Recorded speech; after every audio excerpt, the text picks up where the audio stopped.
Excellencies, distinguished guests, participant, ladies and gentlemen, Assalamualaikum warahmatullahi wabarakatuh. Peace be upon you. The Honorable Rector of the University of Muhammadiyah Gresik and the Vice Rectors, the Excellencies, all the keynote speakers, Dr. Tira Bawangkananta, Senior Advisor in Networking System and Participation Development, Ministry of Education, Thailand, Dr. Eko Budi Laksono, STMT, Rector of Universitas Muhammadiyah Gresik, Indonesia, Mr. Wallop Wibunkun, Deputy Director of Lei Primary Education Service Area Office 2, Thailand, Mrs. Supinya Wongnam, Deputy Director of Lei Primary Education Service Area Office 2, Thailand, Mr. Widden Stier, ESL Teacher and Trainer for AECS Business Acceleration Program, the US, Dr. Wanida Simpol, Supervisor of Lei Primary Education Service Area Office 2, Thailand, Dr. Jeffrey Okai, Lecturer of Eastern Visayas State University from the Philippines, Dr. Yudi Arifani, MPD, and Dr. Tumirin, MSI, Lecturer of University of Muhammadiyah Gresik, Indonesia. The Chairman, the committee, presenters, and participants. Good morning, and I am delighted to welcome you to the International Conference, the first UMGCINMATIC 2021, under the title, Rethinking Education During COVID-19 Era, Challenges and Innovations, held by the University of Muhammadiyah Gresik through the Zoom virtual meeting today, Tuesday, 30 November 2021. This conference is also co-hosted by Lei Primary Education Service Area Office 2, Thailand. This conference is a part of a main international conference held by the University of Muhammadiyah Gresik, UMGCIC, which is held annually. This conference takes the area of social science humanity, which emphasizes more on education and economy. Therefore, this conference brings along academia, researchers, and practitioners who are responsible and interested in developing the education and economic productivity, especially during COVID-19. This conference will also feature presentations by international speakers, which are cutting-edge session topics. Excellencies, participants, ladies and gentlemen, in this occasion, I, Rizka Batubara, as your Master of Ceremony, will guide you the rundown for today's agenda. Today, we will start with the opening, followed by singing the national anthem of Indonesia and Thailand. And then we will have opening speech and remarks from the Rector of University of Muhammadiyah Gresik and also the Deputy Director of Lei Primary Education Service Area Office 2, Thailand. After that, we come to the session for our keynote speakers. And then we will continue with the parallel session for all the presenters in each breakout room that we already prepared. We will also announce the Excellent Research Awards before we close our event today by closing statement. Well, without further ado, let us start our first agenda of UMGCINMATIC. Before we're having welcoming speech, we are going to sing Indonesian National Anthem and also Thai National Anthem. For all the audiences, please raise your right hand and then place it in your left chest and sing together while you are stay muted.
ธงชาติและเพลงชาติไทยเป็นสัญลักษณ์ของความเป็นไทยเราจงร่วมใจยืนตรงเคารพธงชาติด้วยความภาคภูมิใจในเอกราชและความเสียสละของบรรพบุรุษไทย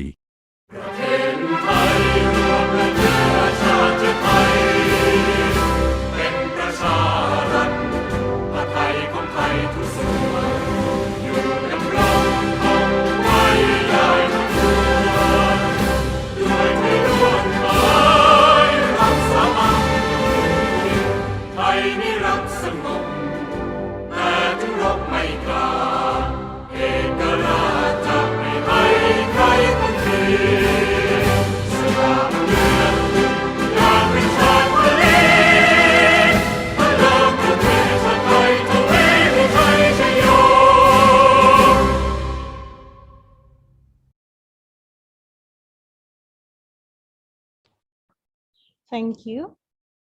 Well, we are now going to watch some VTR about the university and also about LEI. So I think Mr. Faris can help us playing the VTR. Please take a closer look at our VTR that we already prepared.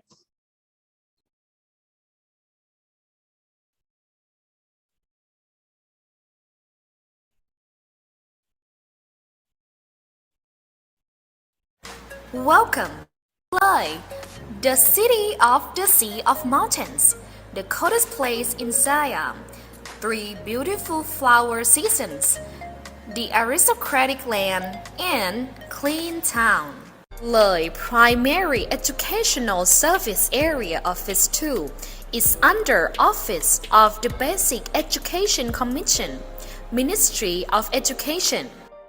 Its key mission is to administrate education and to encourage and support all school-age people to be given basic education thoroughly.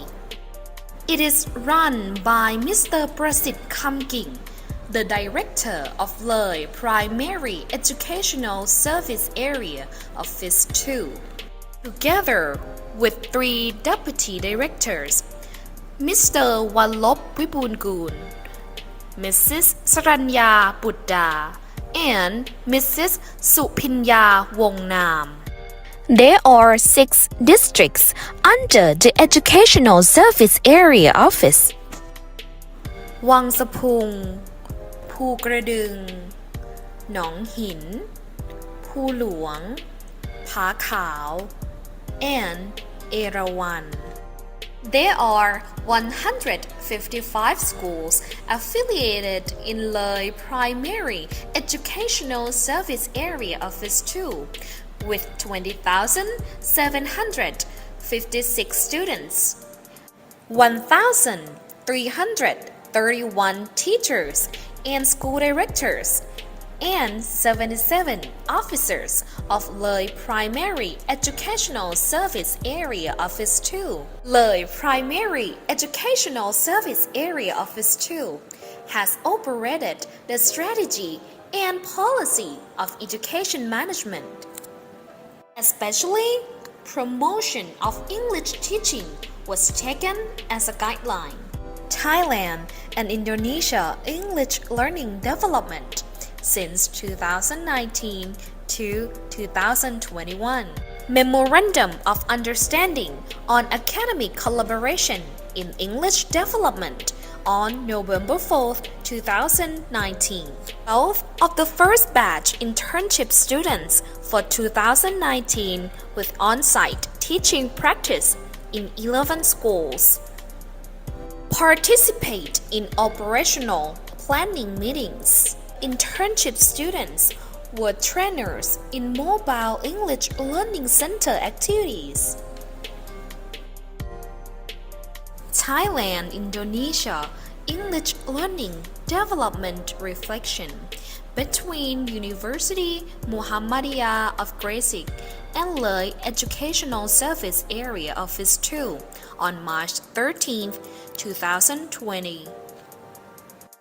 Surveying for English courses and learning pathway of Indonesian lifestyle. 19 of the second batch internship students for 2020 through online teaching practice in 20 schools.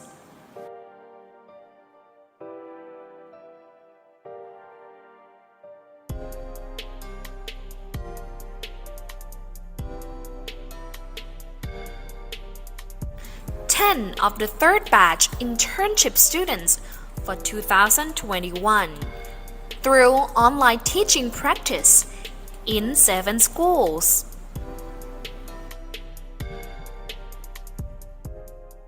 New researchers workshop under the pilot study for teacher development model, enhancing students with Muhammadiyah Gresik University, Indonesia, and the project of enhancing the culture of research organization. Good afternoon, ladies and gentlemen. My name is Yupa Pumpanit, or you can call me Teacher Paul. I am Miss Anissa, who is my buddy researcher from Indonesia. Okay, next. Alright. Then, you know the exercise? Oh, okay. What doing right now?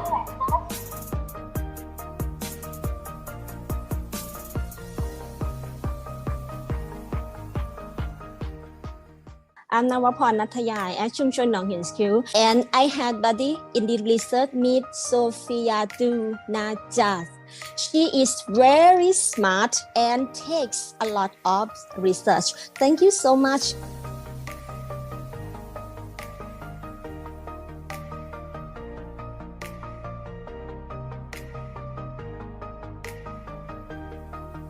Good afternoon, everyone. My name is Waravalan Visitipong. I am English teacher in Panang Pakeng School. My co-researcher is Miss Josie. She is very pretty. She is nice.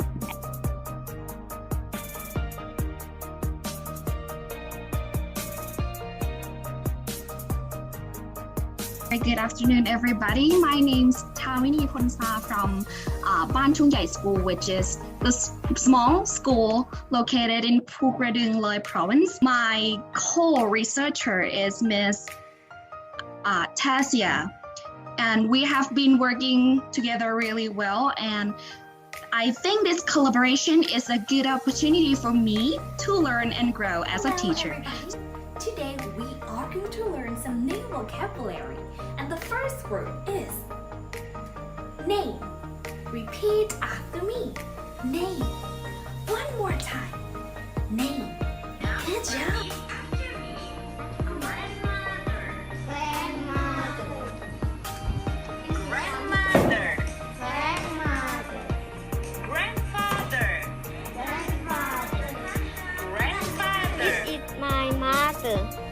This is my baby brother. This is my father. My mother. This is my father. This is my grandfather. This is my grandmother. Thank you so much. Let me introduce myself. My name is Valisala Wongsikeo. So my buddy is Miss Lily. She is so very friendly and so nice.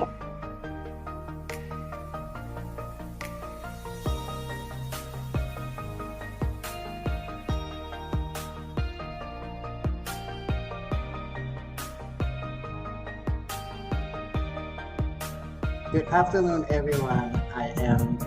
My name is Aswin Janwan from Ban Takha School. I teach in early childhood class in kindergarten 1. But I think this is so very challenging, and this is so good opportunity to teach my students online. Yeah, with my buddy Miss Adelina, she is so nice and she is so helpful for me. ว่าวันนี้คุณครูวินไม่ได้มาคนเดียวครับ เพราะว่าเดี๋ยวจะมีคนมาช่วยคุณครูวินนะครับเล่านิทานเป็นภาษาอังกฤษนั่นเอง Hello students, today I would like to tell you an interesting story. Please listen carefully. Early in the morning, Mommy boiled some eggs and I help to peel the eggs. Granny helps my brother as he says, "Coo coo coo, ga ga ga." เช้าวันนี้แม่ลวกผักชามใหญ่หนูช่วยปอกไข่น้องอยู่ใกล้ๆร้องพร้อมจะเล่นหรือยังเอ่ยถ้าพร้อมแล้วไปเริ่มกันเลย Which one is good for your health? French fry, รูปแรกคุณครูวินมีรูปเฟรนช์ฟราย donut, โดนัท or strawberry? และสตรอเบอรี่ภาพไหนที่เป็นอาหารที่มีประโยชน์ต่อร่างกายเด็กๆครับ The answer is strawberry. คำตอบก็คือสตรอเบอรี่นั่นเอง เย่ใครตอบได้บ้างเอ่ย On behalf of the school directors of the Primary Educational Service Area Office 2, we would like to welcome everyone. This is the first time we have been holding such a great international academic conference. We are very honored and proud. This international academic conference is to open up the academic world and we all can gain new academic experiences. Learning knows no bounds. We hope you all enjoy and get a lot of knowledge. Thank you to all organizations and all participants who made this event happen. Thailand people always welcome you all. If you have an opportunity, please come to learn. You are very welcome. Hope to see you. สวัสดีครับ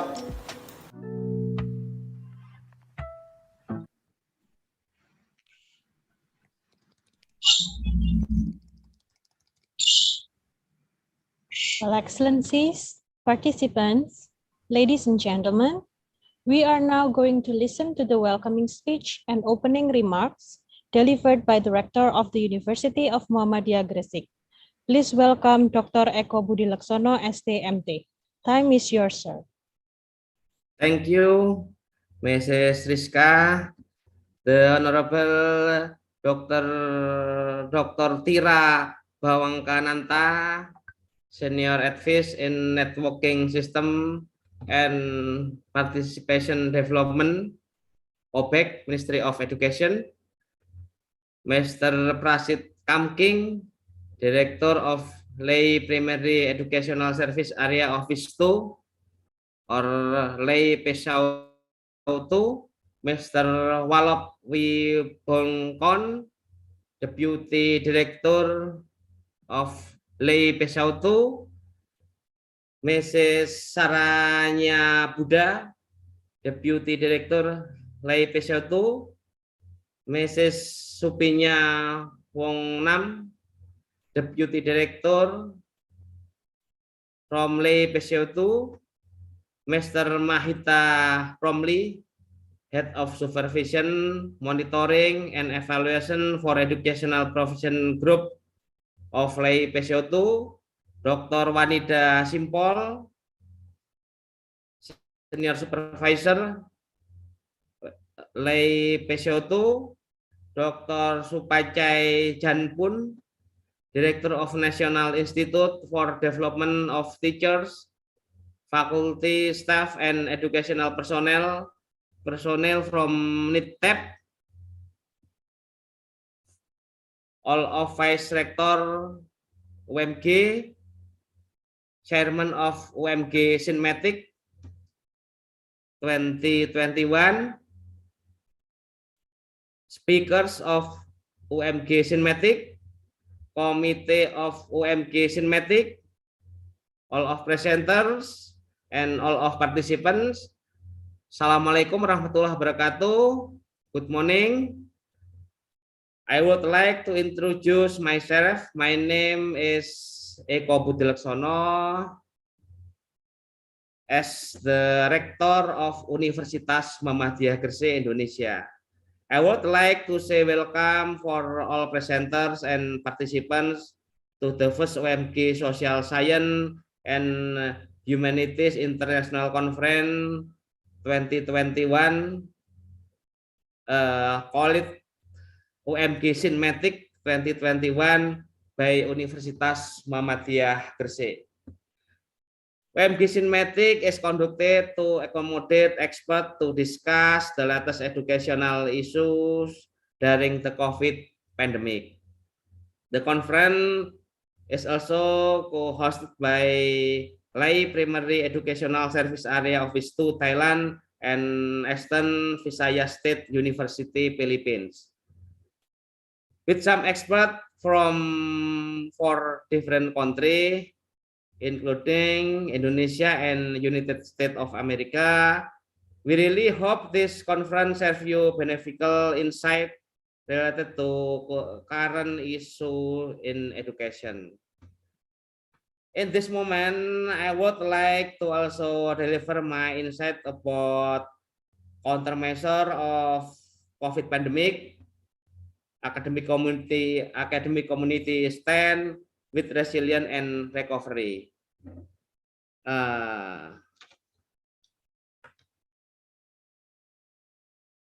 I will share screen about my topic.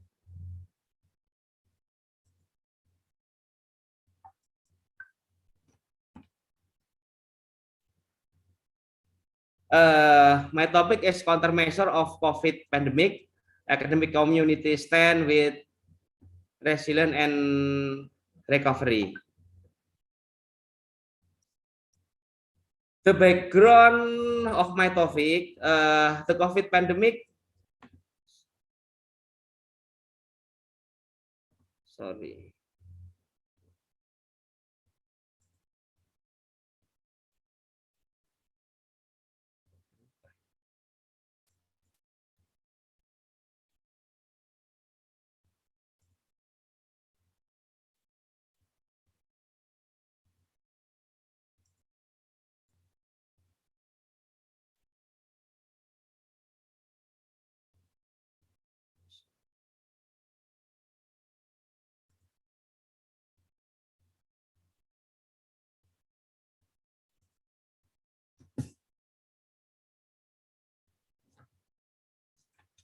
The COVID pandemic is a disruption for human life and behavior.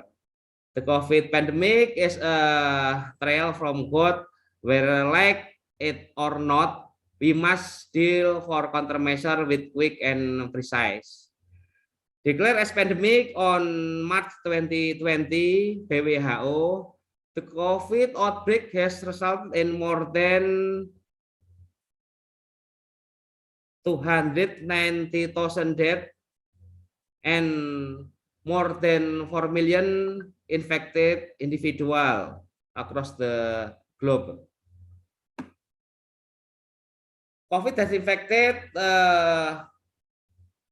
more 101 million people and resulted in more than 2 million deaths by January 2021. This pandemic is a new wave of destruction, creative or otherwise, human existing institution, paradigm, and way of life by COVID-2020. COVID pandemic has outbreak service sector, include in higher education sector. The human, by his or her common sense on creativity, with adaptation with pandemic situation and condition. Adaptation speed of human as resilient for pandemic countermeasures. Resilient defined by Mittal and Sinha 2021 is the ability of a system to return to its original state or move to a new desirable state after being started. Resilient need for recovery of the situation and condition to what normal and or new normal with every approach.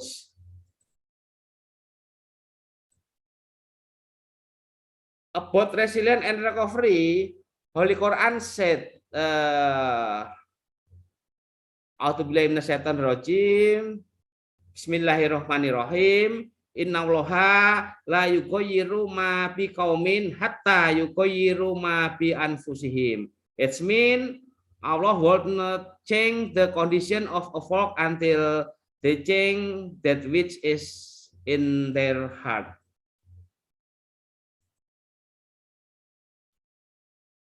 Intervention as resilient opportunities for countermeasure of COVID pandemic.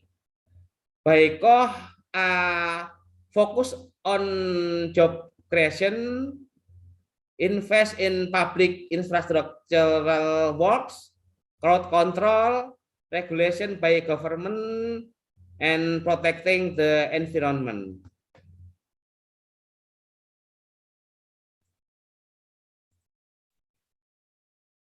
Recovery needed for countermeasure.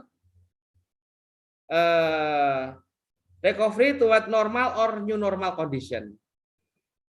Recovery must based on sustainability aspect. Sustainability aspect are economic aspect, society aspect, and environmental aspect.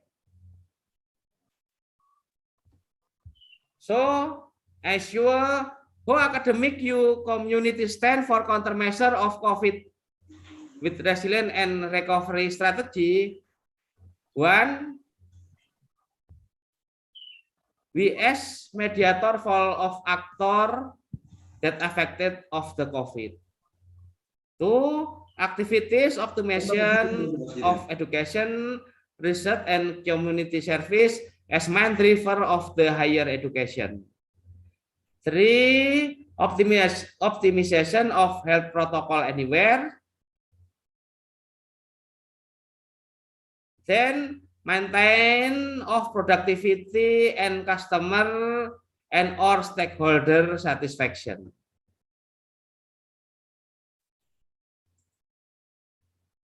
And then, maintain of sustainability organization. Then, resilient and recovery need collaboration all of stakeholder. This statement based on Holy Quran, Surah of the Rank. In Arabic, said, A'udzubillahi minasyaitonir rajim, Bismillahirrahmanirrahim, Innallaha yuhibbul ladina yuqatiluna fi sabilihi soffan ka'annahum bunyanun marsus. It means Allah loves those who battle for his cause in rank, as if they were like a solidly structured. Lai and Wong 2020 said every factor for recovery in the service sector include for higher education sector. The one is marketing practice, two maintenance practice,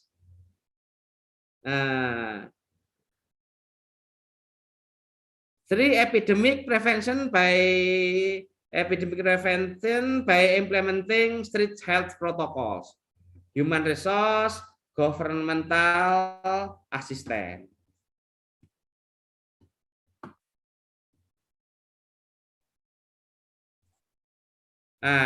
There is my topic about this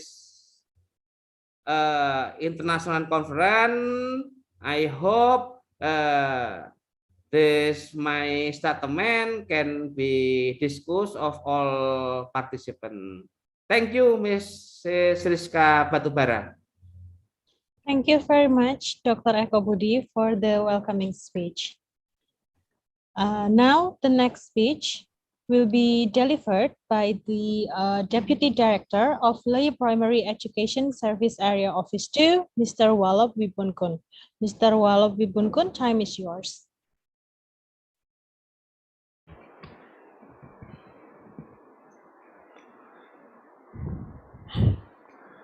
Dr. Eko Budi Leksono, Director, Nadilotun Lairi, MSci, Vice Rector.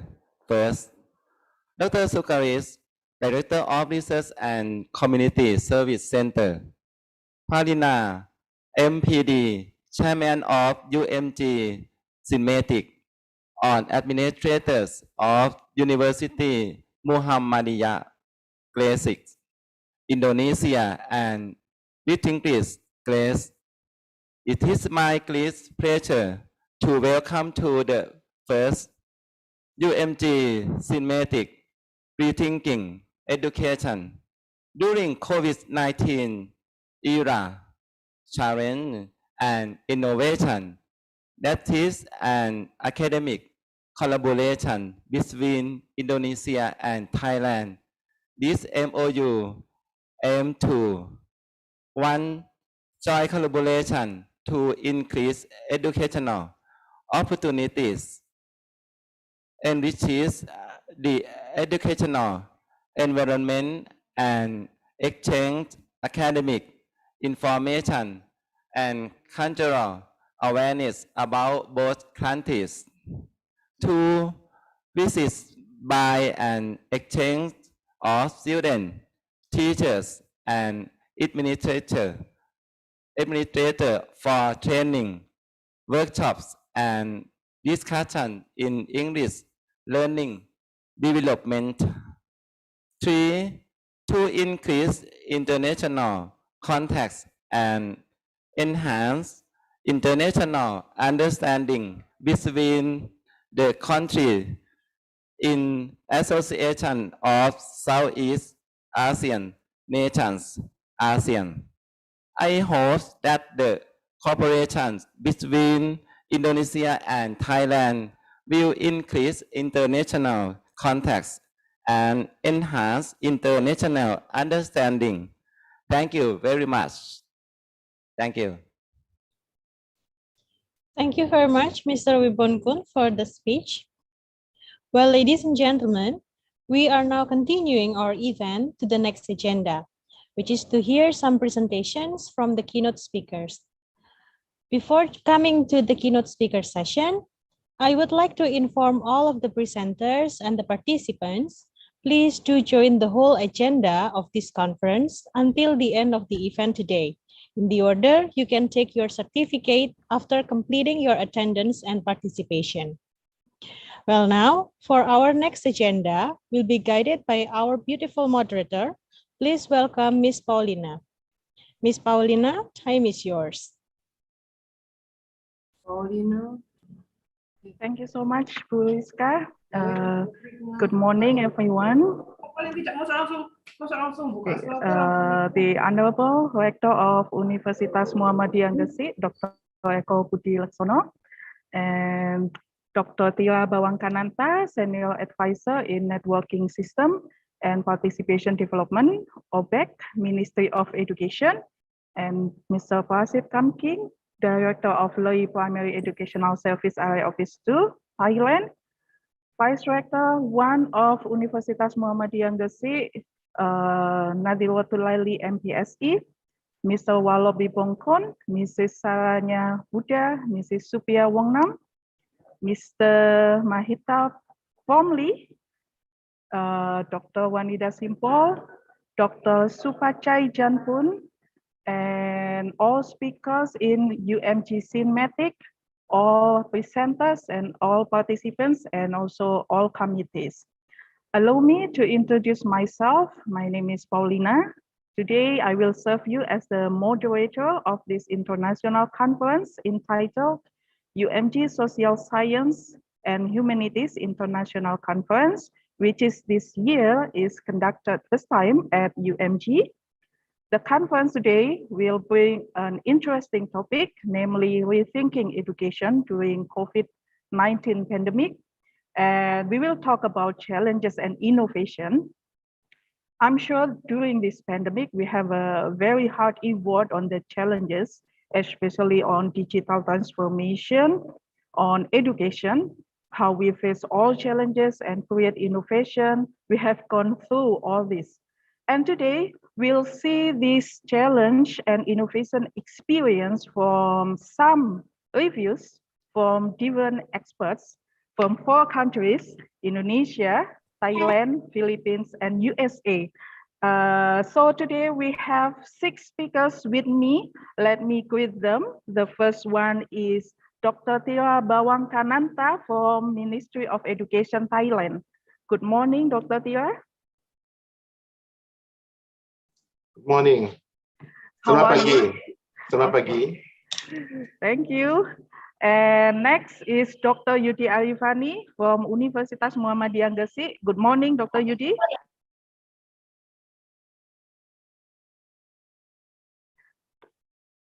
So nice to have you here, Morning. Dr. Yudi. Good Good morning. morning, Paulina. Thank you.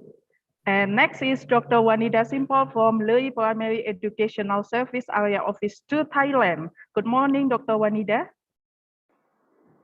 Good morning. Thank you. Then we have Mr. Widen Spiel from USA. Good morning, Mr. Widen. Good morning, everyone. I'm currently in Jakarta and from the Caribs.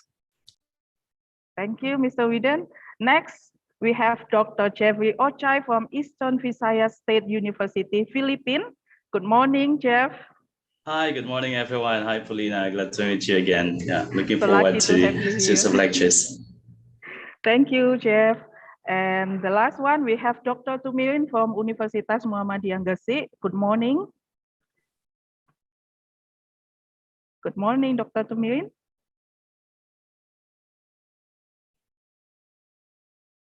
Okay. Yeah, good morning. Thank you. So all participants, please stay with us to listen and learn their educational experience. And you can also give us questions after all presentations from the speaker. Now, let's start the first presentation delivered by Dr. Tira Bawangkananta. But first, I will read his biography. Dr. Tira Bawangkananta is an officer of the Thailand Ministry of Education, Office of Basic Education Commission or OBEC. His role as senior advisor in networking system and participation development supports enhanced understanding and cooperation management on student protection and well-being through the establishment of network and partnerships, providing fora among policymakers and experts, and promoting sustainable human resource development.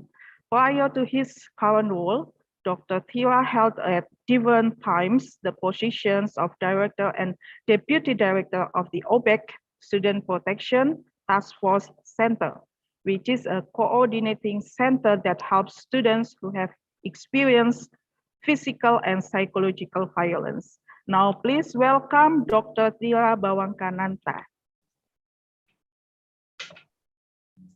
Selamat pagi, all of participants in our seminar.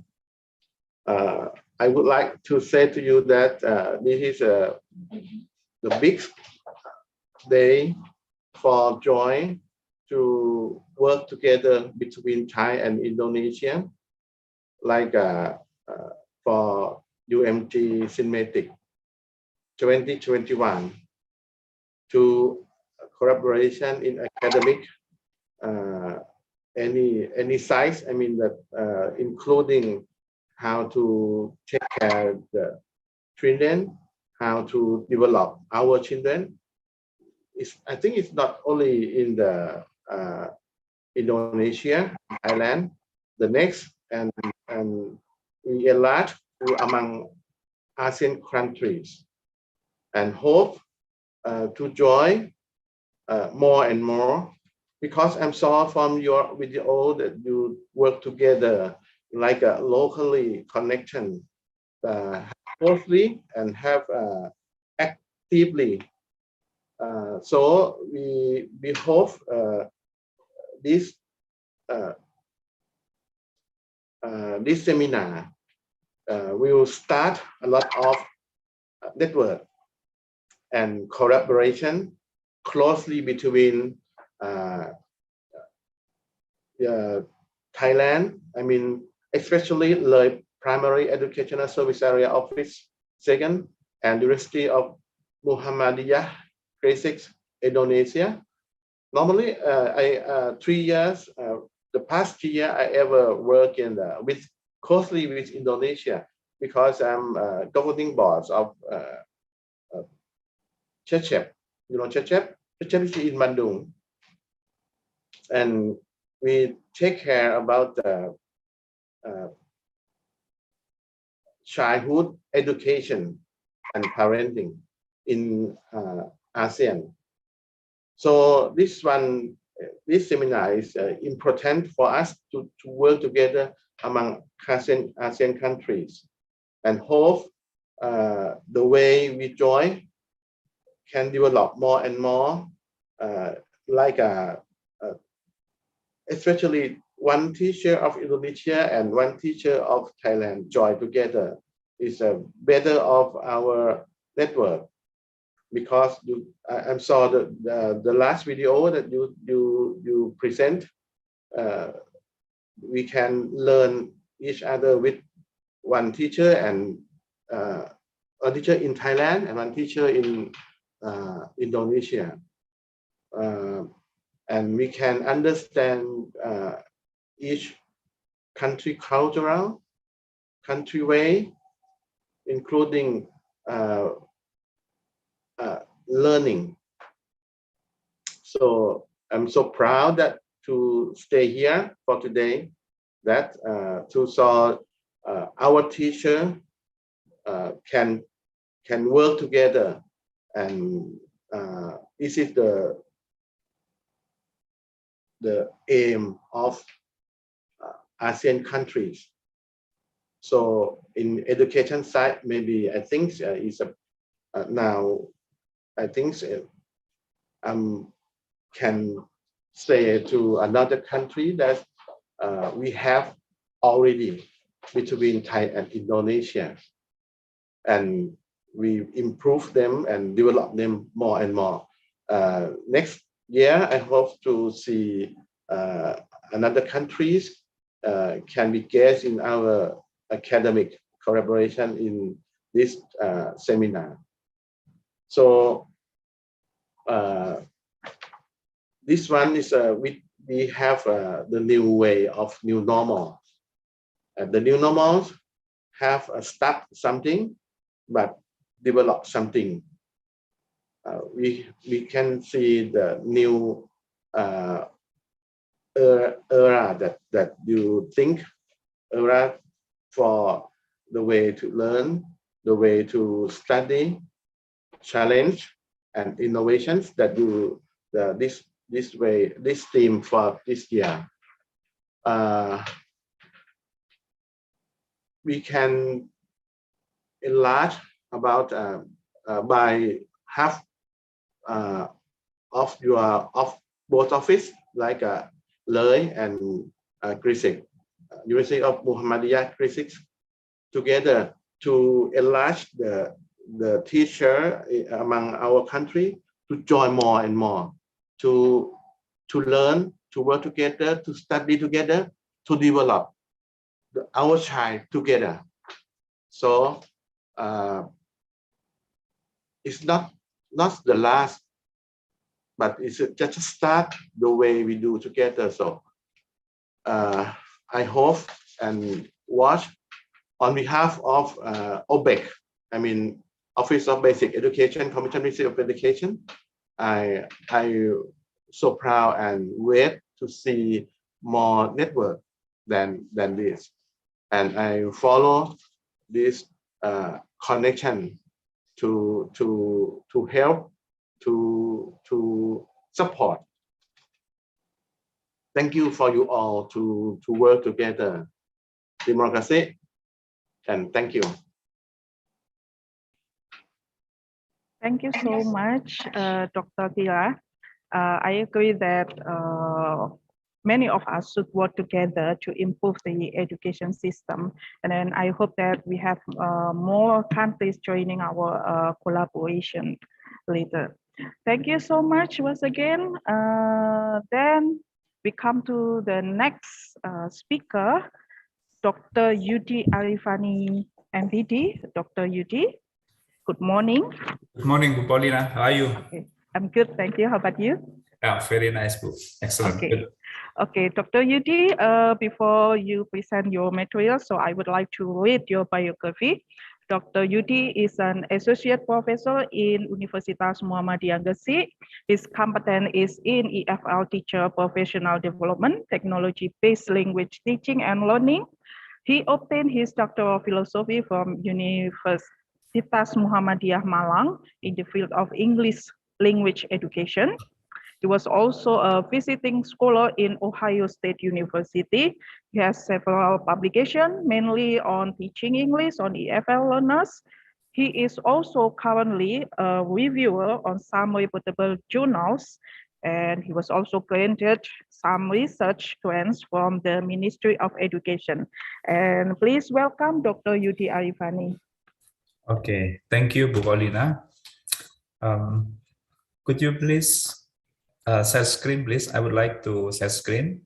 But before I start, I would like to greet some people here. The Excellency Rector of University of Muhammadiyah Gresik and his management, and also all invited speakers from Thailand, Philippines, United States, especially to Dr. Tira Bawangkananta from OBEC Ministry of Education Thailand. When I'm mentioning the name of Dr. Tira, I remember very well with the late of Professor Tira. One day we went to Professor Tira house in Bangkok for having collaboration between UMG and also Teknologi Krungtep in Thailand. Prof. Tira was very good. He had ever worked for Prof. B.J. Habibie, become the consultant of economic for Indonesia. So Professor Tira Hulangdaron, the late, he is very, very excellent in his major. And now I would like to discuss a little bit about my experience in what is integrating research and education. So let me present a little bit about why we need a research in university. By the way, Bu Paulina, could my voice be heard very well from you? Yes, it's clear, sir. Okay, thank you. Okay, I have a picture that I browsed this morning. This is actually such kind of demonstration from Harvard University, and the banner tells "Stop ASEAN Quota to Harvard." I do not know why. Maybe there is some possibilities why Asian students is going to be stopped by Harvard University. And I'm trying to connect why Harvard is so demanding, is so enchanting. There is so many Asian and American students want to enter the Harvard University. Sorry, sir, can you slide show your presentation? Pardon? Can you slide show your presentation? Okay. Sorry. Wait. Okay. This is now better, right? Yes. From the research, why we have to conduct a research in a university or even in educational setting. Now, please take a look, a survey at the student admission reasons. We have 6 options. We have 6 options. And the 6 options, number 1 is distance, reputation. It can be school or university reputation, quality of research contribution to society and also stakeholders, tuition fee, buildings. Among the 5 options, the green one, quality of research contribution to society or stakeholder, hold the highest percentage. So why Harvard is so demanding, is so enchanting for Asian students? Because the research quality, we know how Harvard handle the poverty. We know how Harvard handle the society's problem, the economic, the technology, and everything. So this is my prediction. One day, when students want to enter a university, they will not see the tuition fee anymore. They will not see the reputation of the buildings. They will not see the location, but they will see the quality of research from a university. When the university has a good quality of research, I think people will try to get it. Maybe now we still have some students who enter a certain university because of the distance, because the campus is very close to to the students' housings, to the students' place. But later, just you can see in the picture, like Harvard, I don't know why people around the world try to get to Harvard or maybe another university, famous university like National University of Singapore. And I think one day we have to be settled with our research quality. This is the big message from big campus. So research is very important. Now let me specify my presentation to the following slide. And how can classroom contribute our research and professional development? And at the end, I'm going to show you how we can provide research from our classroom and from our collaboration. And I think Bu Paulina and friends, and also Pak Rector and team, has already conducted a good collaboration with several institutions from Thailand, from Philippines, and also from United States. And this is good for improving the quality of education in the world. And going to be more specific, why should be research from the classroom? Now we are teaching, and some people from Thailand also teaching at the elementary levels, at the senior high school, or even at college. And we are teaching at college now, at university. And why we have to research from the classroom? Number one is because when we are teaching, of course, there is so many problems in the teaching classroom. When we are able to solve the problem, then we are doing research. So number one, research can identify your teaching position, whether your student like or dislike with our teaching. Whether our teaching has been successful or not, we can mirror in our teaching, everyday teachings. And number two, we can identify student learning progress. And I think Thailand, we have a good collaboration with Thailand. When our students are teaching in Thailand, in a classroom using 2 different languages, this is also part of research. The student will get a better acquisition. When they got English from Indonesia, they got English from Thailand, and while the teachers from Thailand also explain in Thailand way, and that is good for teaching. This is also research. So research can enhance student learning progress. And the next, from research improve quality of teaching. I show you what is the changing of research before pandemic and after the pandemic. We still remember couple years ago, when we are teaching reading, we are using printed books.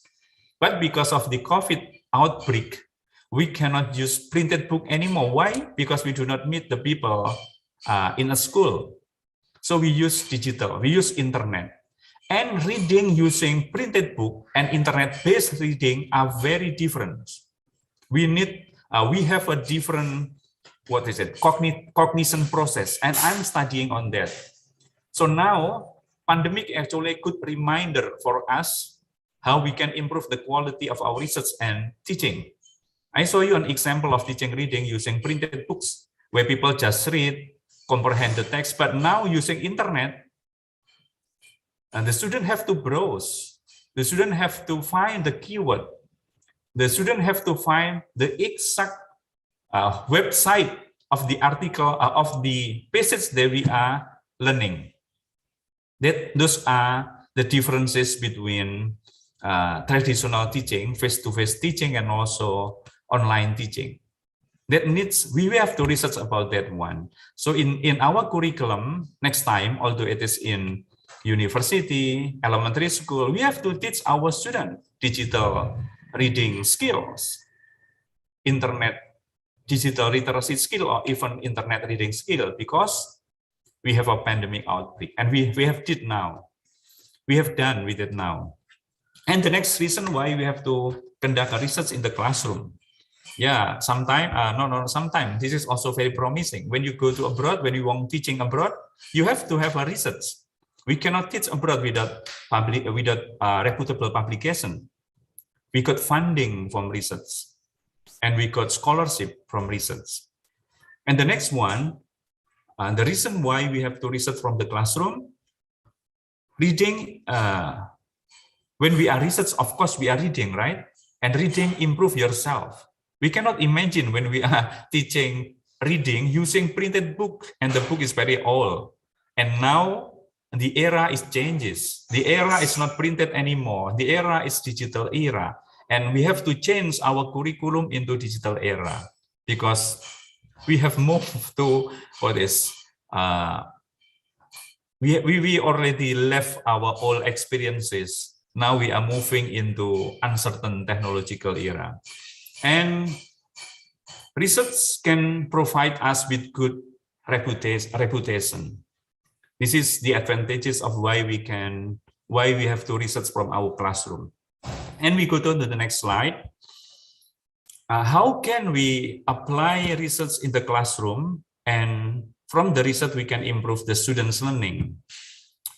As a teachers, whether we are elementary school teachers, junior high school teachers, or even university teachers, of course, we have to read.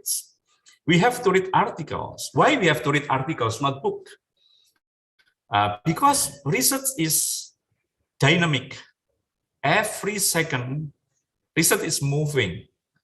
The learning is moving. When we do not read, for example, I'm teaching reading, and now I am teaching my student with digital internet skill. I will not give a question under the passage, but I will ask them to browse a certain article. I'm going to provide questions. That is the dynamic of the research. So we have to know the progress of the era. We cannot rely on traditional teaching.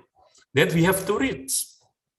Maybe we do not know about digital reading, the differences between printed and digital reading if we do not read articles. So please, as a teachers, as a lecturers, we have to read articles and bring it to the classroom. Later, in the following paper, I'm going to show you how can we conduct a research, and the research can be contribute to the learning and also our teacher professional development. But let me show you what to read. Why reading? Because reading improve teachings. And this is my question when I have a presentation in some universities. I ask the lecturers, how many articles did you read? And the answer was quite shocking. Lecturers, not rarely, but never read. They read when they want to write proposal, and that is crazy. As a lecturer, university lecturer, as a teacher, we have to read. We have to read articles. We have to read books. We have to read conference articles. And that is the keyword of connection between reading and writing. I still remember some of my colleagues in teaching. They are teaching using old-fashioned teaching from 2004 until 2021. They are still the same. Yeah, because we do not teach, we do not read. That's why reading is very important in our research and also our professional development. Maybe the first time when you are reading, you will get stressed. But when you love reading and you are addicted with reading, you will reduce stress. You will admire how author write his or her idea in the writing. And it's very amazing, and I enjoy that. Okay, this is advantages of reading and also research. And one more, reading also improve your self-discipline. For me, when in a day I do not read, I will get sick. I will get addicted. So this is what this. I am addicted in reading and writing. Every day I write. This is improve your self-discipline and consistency for professional development. You cannot develop when you do not reading. So collaboration between Indonesia, Thailand, Philippines, and also United States is also the form of reading. We read Thailand, Thailand read Indonesia, we read Philippines, Philippines read America, America read us. So we are sharing, we are disseminating what we have learned, what we have researched to one and another. And the following slide. What is actually, this is more specific, what is actually classroom-based research? Actually simple. From classroom, we can go to the world. We can contribute to the body of knowledge. Classroom action research is actually a teacher-driven activity to find out what works best for our classroom and to improve our practice and to make learning more effective for the benefit of our student and our professional development. So anything we did in the classroom, for example, when we are teaching ESP, because most ESP teachers are graduated from English department, they do not have specific English for law, specific English for medical sciences. And we are teaching English for law, how difficult it is, right? So we are research, how I can learn the lexical of law.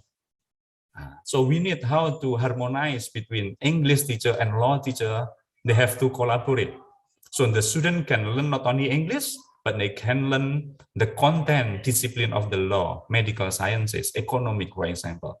There is a lot of potential for improving our quality of education, our quality of department just from the classroom.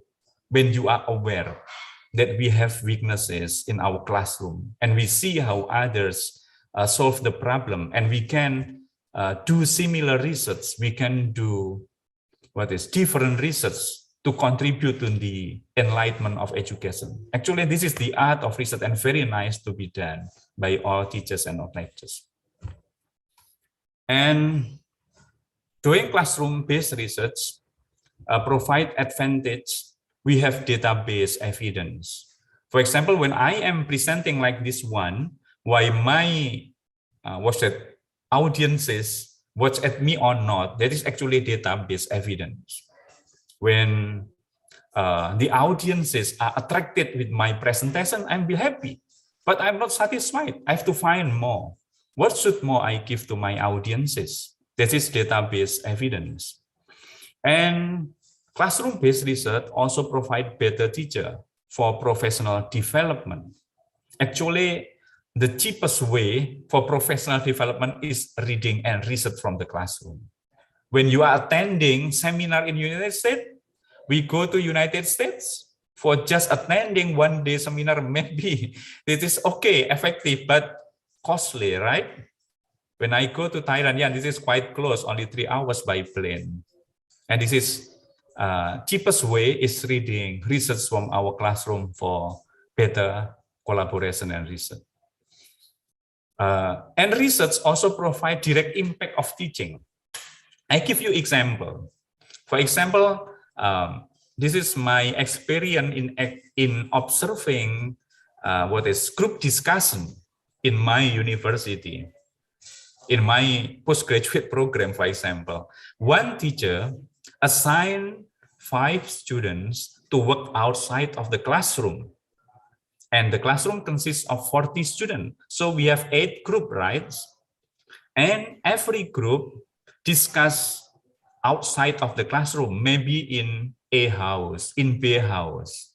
But we never monitor the classroom, the collaboration process. Finally, in the classroom presentation, in group 1, for example, group 1, student A, student B, student C, and student D do the prepare the material, but student E present, and the student who present got good score, but he did not do the collaborative process.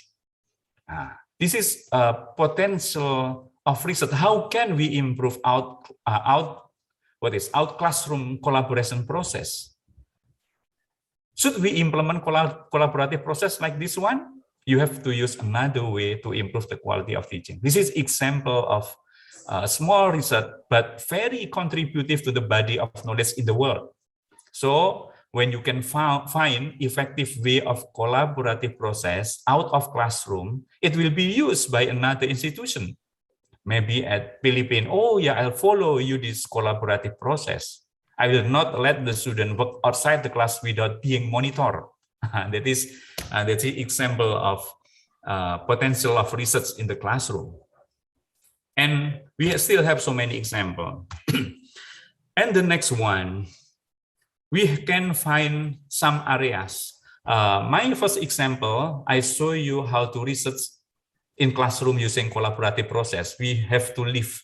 Kasihan, we're going to PT to Vygotsky. Vygotsky is the discovery of collaborative process, social interaction. But the interaction is abnormal, so we can improve to the collaborative process, the new ways of collaboration process. And what area we can use for improving our teaching?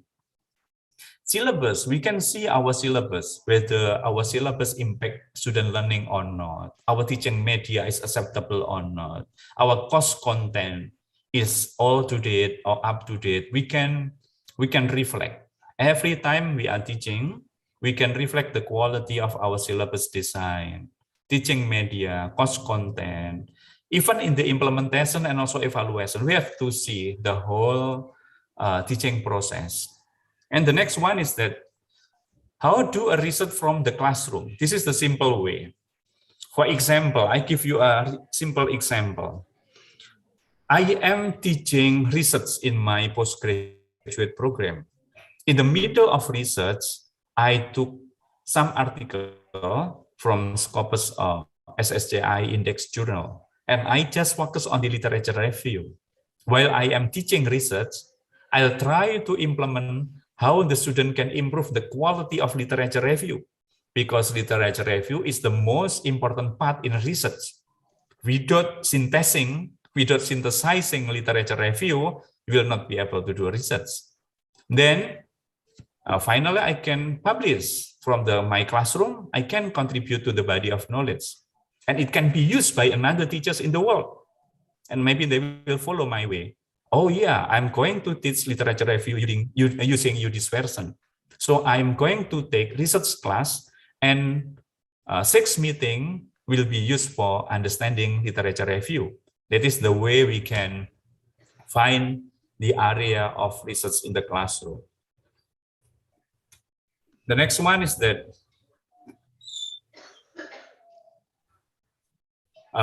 in teaching classroom research area, we can find a potential gap. For example, disharmony between theory and practice. I give you disharmony between theory and practice. Teaching reading, for example.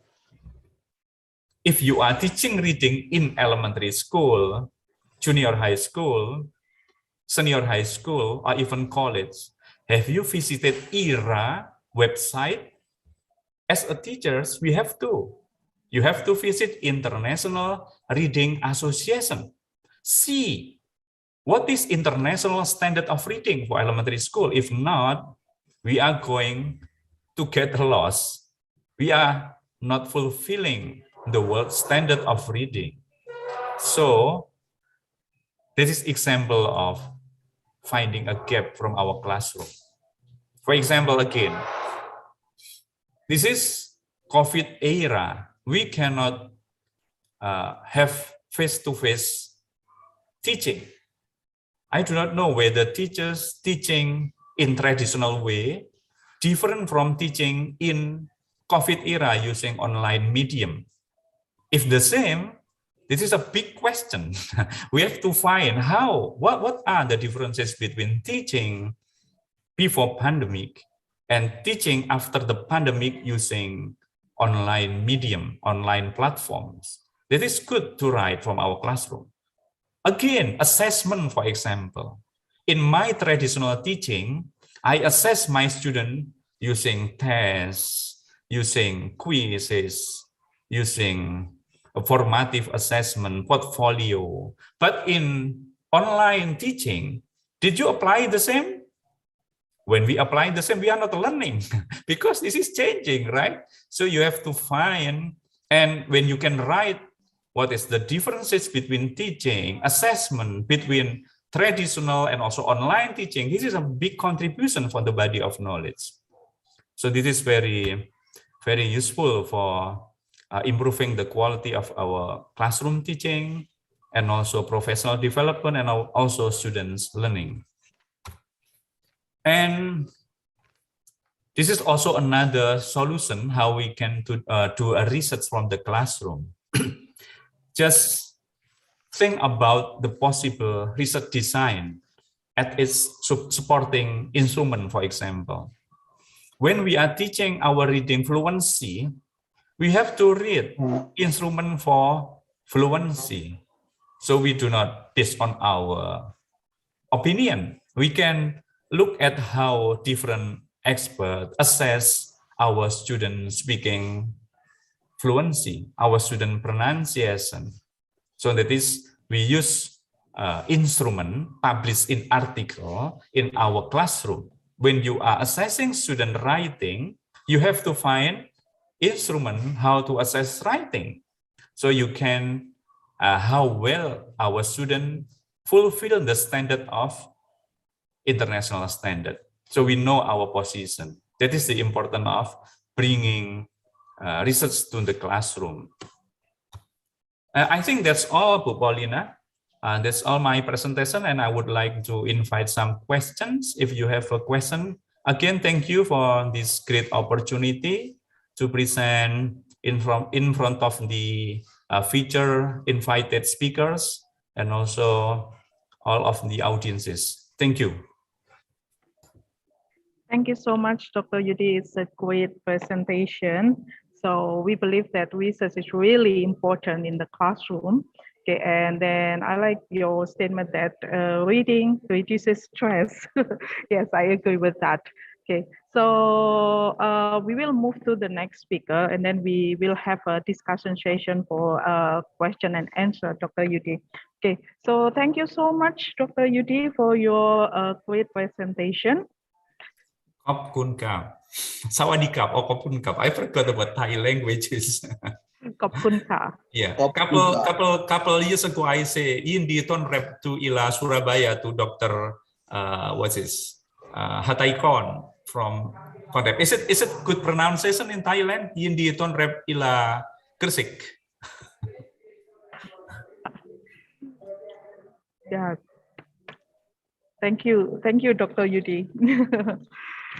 Okay, so let's move to the next speaker. We have Dr. Wanida Simpol. Good morning, Dr. Wanida.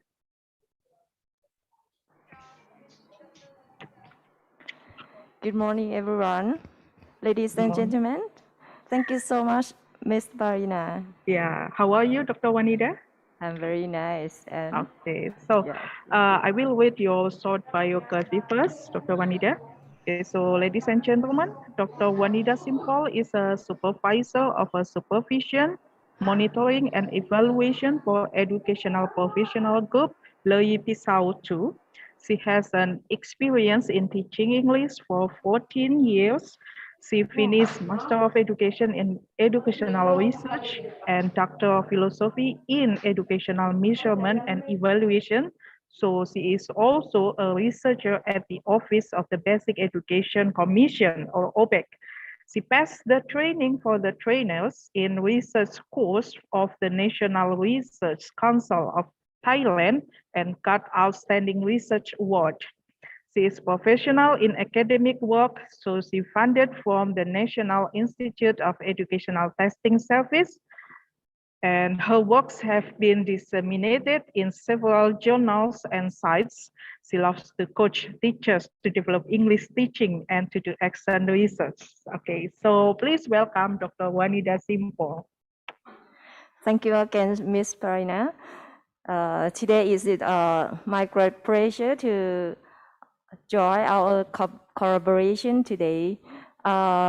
The first of all, I would like to thank Dr. T and Dr. Yudi that talk about the collaboration between the network, between the country in ASEAN, especially Thailand and Indonesia. I am very interested in your research because I interest about the research and also educational evaluation and measurement. So today I would like to talk about the one project that is the collaboration between Episode 2 and also UMG, that we have to one project to develop the teacher of English of Thailand. So now I would like to share my presentation.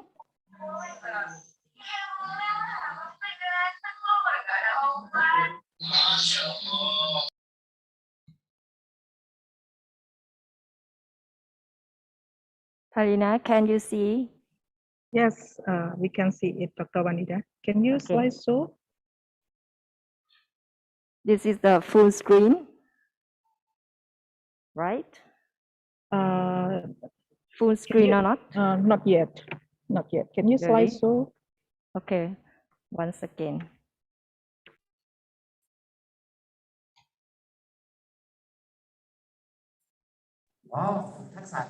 Okay. Okay, now. Okay, the last year, Episode 2 and also Muhammadiyah University, we joined a collaboration for teacher development. We developed the online course for improve the digital media for teaching English of Thai teacher. That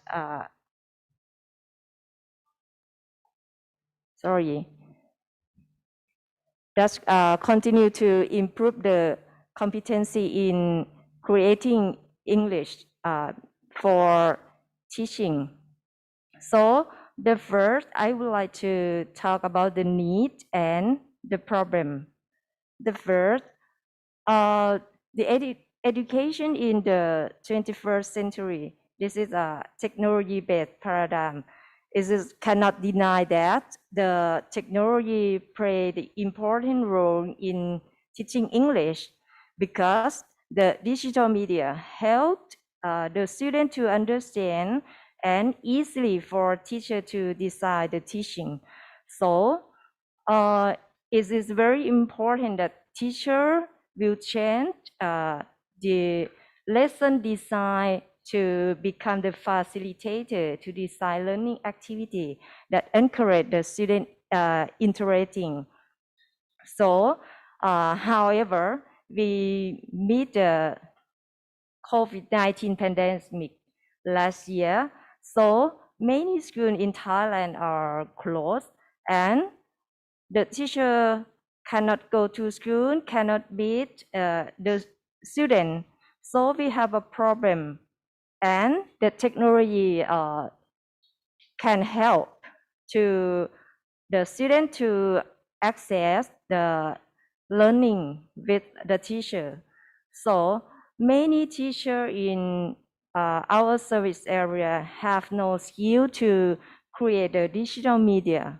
So is it the reason that we design the online course that improve the teacher skill to design the digital media for teaching English? We design for the first step of research and development. The first, we ask for the opinion from our teacher in our area for 125 English teacher. This study, this stage, we use the PNI modifier or the priority need index to indicate that what topic or what content that is needed for teacher to learn and to improve. And then we help to choose the topic for the first phase to decide the content and decide the online course. The first, we help to check the quality of the course by expert evaluation. And then we use to try out the course for 71 teachers in our area. That is a collaboration between Karina and me, and also the trainer from another area. And then after we try out phase, we move to the evaluation from the participant. That is, I will talk later what they satisfy or not. Okay, we would like to take a look the result of our study. The first, from the questionnaire that we survey the teacher in our area for 125 teachers. So we survey for the 10 topics that we think it is important for teacher to use for English teaching. The first is creating tests and exercise for practice English skill. The number 2, creating online meeting. 3, online interaction presentation. 4, creating game for kids. Number 5, the presentation and email map. And number 6 is creating video for teaching English, and editing audio for listening tasks. And the last one is creating webboard. For number 9 and number 10 is not need, so we leave it. We choose only 8 topics to design our course. That is the PNI modifier indicate more than 0.3 was selected to decide the content. Okay, after we selected the content, we will decide the online course, and we put it on the Google site. And we have 4 trainers. The first is Miss Parina, Dr. Poom, Dr. Prakit, and also me.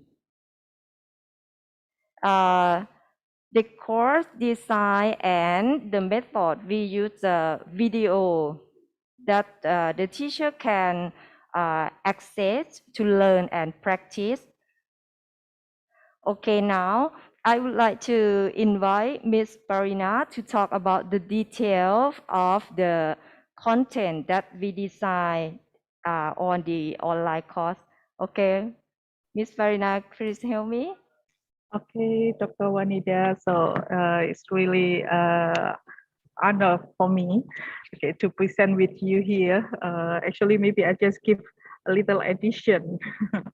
Okay, so we collaborate in teaching digital media in a workshop or in a training. So we try to introduce participants about how to create a digital media for teaching, especially teaching English for teachers.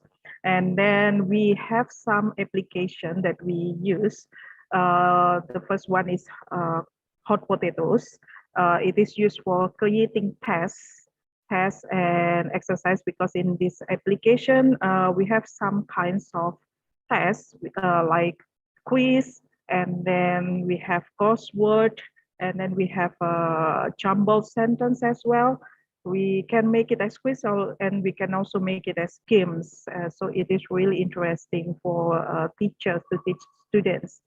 And then we also have an application named Hangul. It is for creating games for children.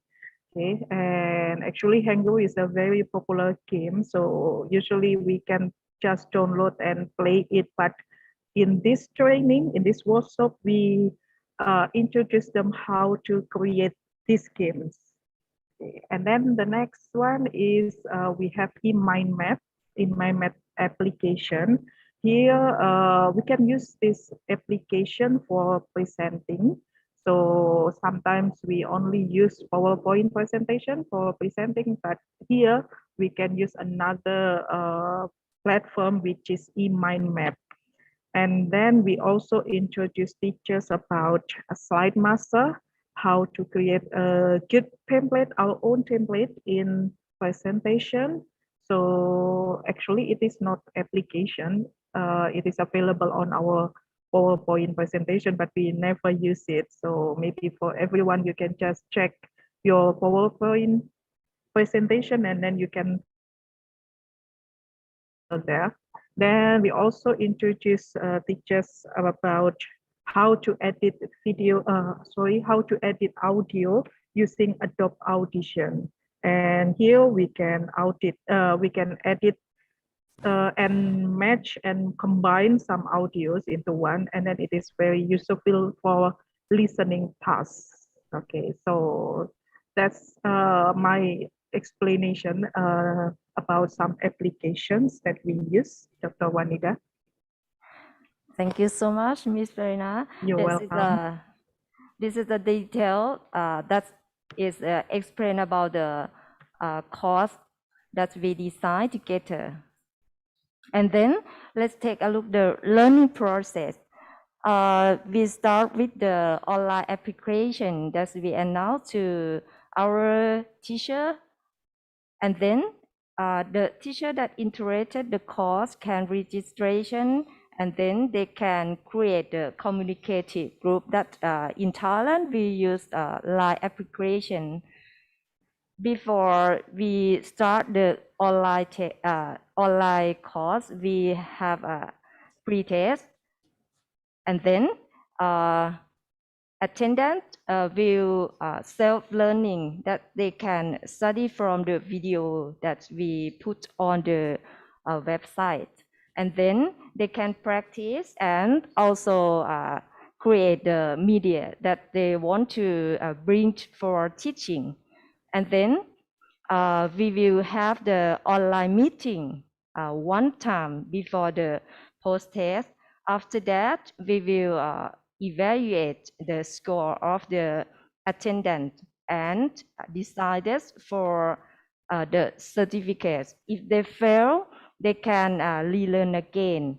Or if they pass, they can get the certificate from the course. This is the process that we develop our English teacher in our area. So the next, please take a look the preliminary that we checked for expert evaluation. The expert will check for 4 dimensions. That is the utility, the feasibility, the propriety, and the accuracy. All dimensions indicated that the quality at the high level. So I think it's confirmed the quality of the course that we design. And then the practice of the teacher indicated the efficiency and also effectiveness of the online training course with the E1 and E2. That's it. We use to check the quality. This is reach the criterion and pass for E1 and E2 with 84% and 83%, and the effectiveness index is sure that 83% for the development of teacher. And then the comparison of the digital literacy score in creating digital media for teaching English. This score we use the classroom observe, and we evaluate the digital literacy in creating digital media while the teacher teaching in class. The score is with the criteria with the significant index. And then the last one, we compare with the we compare with the score of 70%. That's it. All teachers can pass the the criteria. So all of the score confirm the quality of the course. I think it is a good prototype for our area to develop teacher for creating the digital media for the starting point. And the part 4, we evaluate the Sudah participant selesai Bu Hani? satisfaction. That is the highest level because the teacher are convenient when they study online training course, and the teacher agree on the method to development in the form of online training because it's convenient for them to access. This is our study for the last semester. That is the collaboration between Muhammadiyah, Gresik, Indonesia, and also the Primary Educational Office. I would like to say thank you so much for Ms. Parina that joined our collaboration and helped me to decide the quality of the course. Thank you so much. Thank you so much, Dr. Wanida. So it's really nice to have a collaboration with you. So I hope that our collaboration will continue. And then also it is beneficial for both of the parties. Thank you so much for the wonderful presentation, Dr. Wanida. Okay, now we move to the next speaker. We have Mr. Widen Spear here. Mr. Widen, are you ready? Yes. Okay, so how are you today, Mr. Widen? I'm doing great. Thank you for asking. Okay, thank you. So I will read a short biography about Mr. Widen. Okay, Mr. Widen Spear is currently an ESL instructor abroad in Indonesia. He is an alumni of the Global U-Grad program of the U.S. Department of State in Washington, D.C. In 2016, he has earned his bridge ESL English degree at Louis Clark State College, USA. Currently, he has numerous credentials in ministry workplace from CLI or Christian Leaders Institute, including a bachelor's degree in business studies.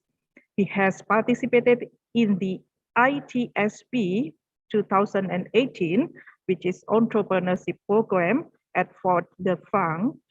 He worked with Diamond Challenge as mentor and judge for students' projects in primary school. Also, he is passionate about teaching English, reading, writing articles, play the piano, and traveling. Okay, so for Mr. Widen here, time is yours.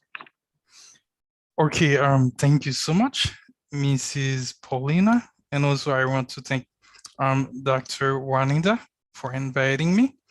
And also I thank the board as well. I'm a Caribbean, and today I will be able to talk mainly about my experiences in the US as an ESL student before.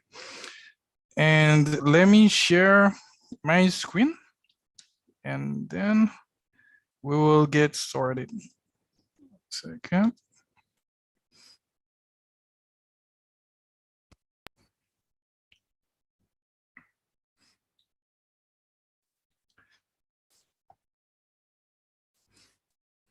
Okay, this morning we'll be talking about a topic that is very significant for every parent, every ESL teacher, and also director.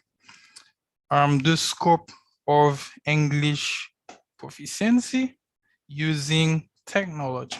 So this is the main topic for today. And you got a few information about me as well.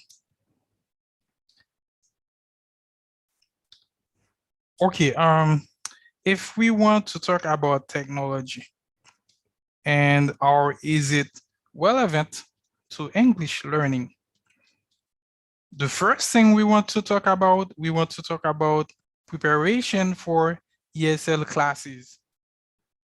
Okay,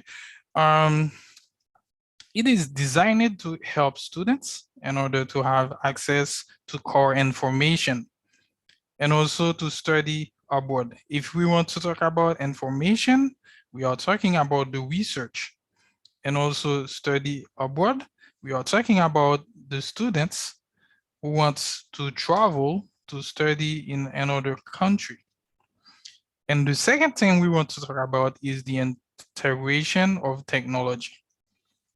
So currently, most instructors or English teachers, so they are having a lot of technological skills.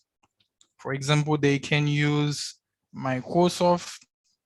They can use, for example, in Microsoft Office, they can use PowerPoint, Google Slides, and other applications. And this will make sure that your teaching is effective and you can be having a good quality in delivering it. One of the best examples that I can share with you about integration of technology is DINED. Okay, we will be talking about DINED in the coming slides. So DINED is one of the main software that US schools, they use for ESL learners to learn, okay? And it is considered as a courseware as well. And the second thing we want to talk about is the engagement. Okay, the technology is very crucial for your class to be boosted. And this is a way for your student to feel engaged in your classroom. And the last thing, we want to talk about all the necessary tools that you can use. There are many tools that you can use. For example, Zoom is one of the tools. And also I heard Dr. Juanita, she was talking about a few applications they create. Maybe you need to reach out Dr. Juanita later about those tools. Let's go to the next slide. The next slide, I want to talk about technology-based proficiency test. And remember the main topic, it was about the relevance of technology regarding to proficiency test. So if we want to talk about proficiency test, what are they? Why do we want to talk about them? If you look at the screen, okay, we get a few of them. The first one, you can see TOEFL. I know most of you know TOEFL. The second one, IELTS, Duolingo test, which is now approved by most schools in the US. We have DINED, which is a courseware. It's very useful. And also we have GUI and GMAT. So let's start with TOEFL. Most of the ESL learners, they want to study in English-speaking countries, for example, US, UK, etc.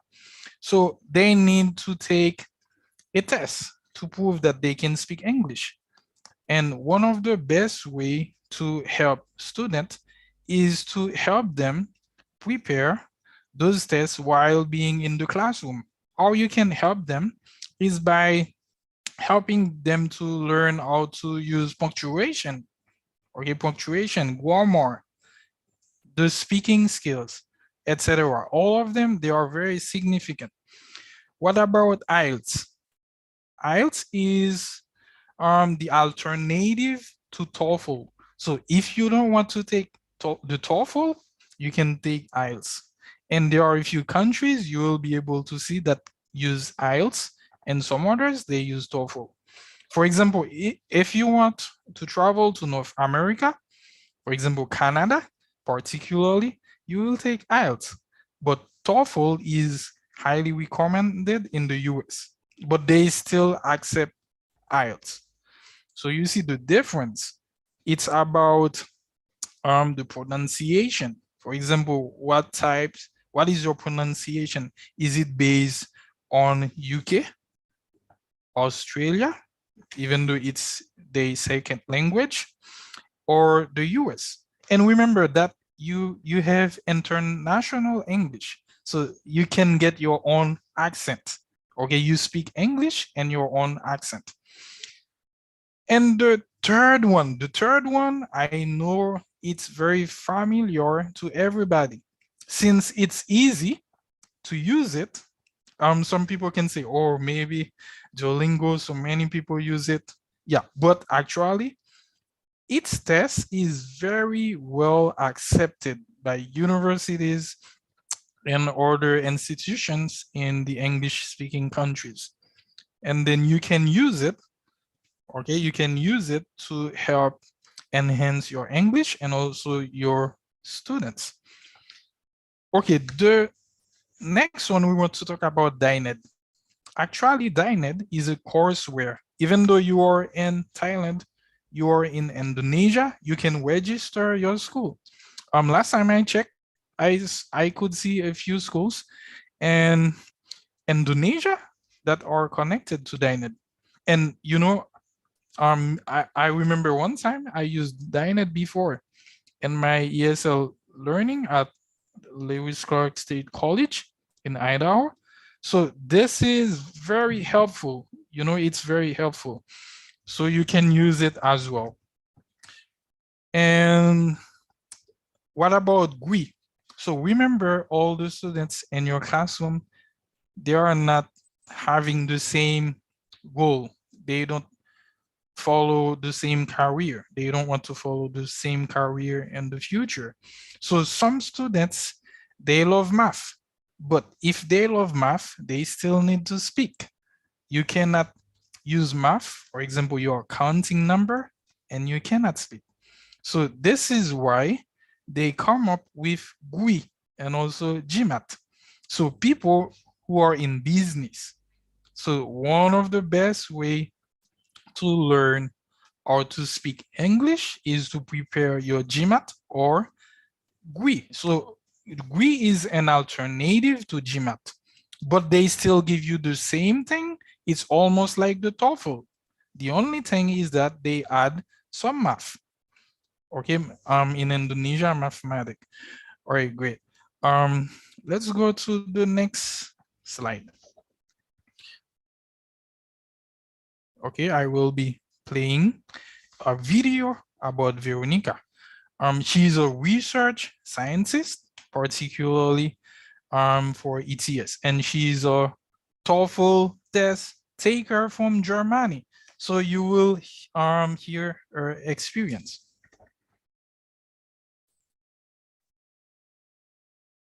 One second, I need to change the sound system a little bit for you to be able to listen. Okay.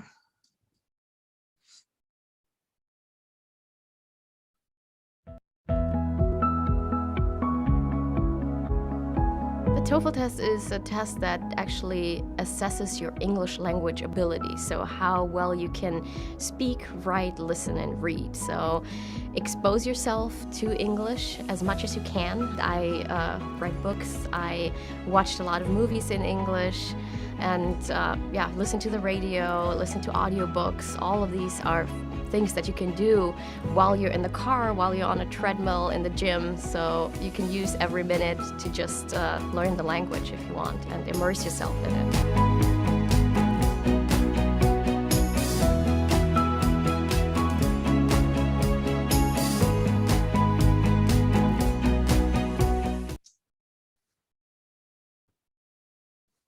I'm sorry.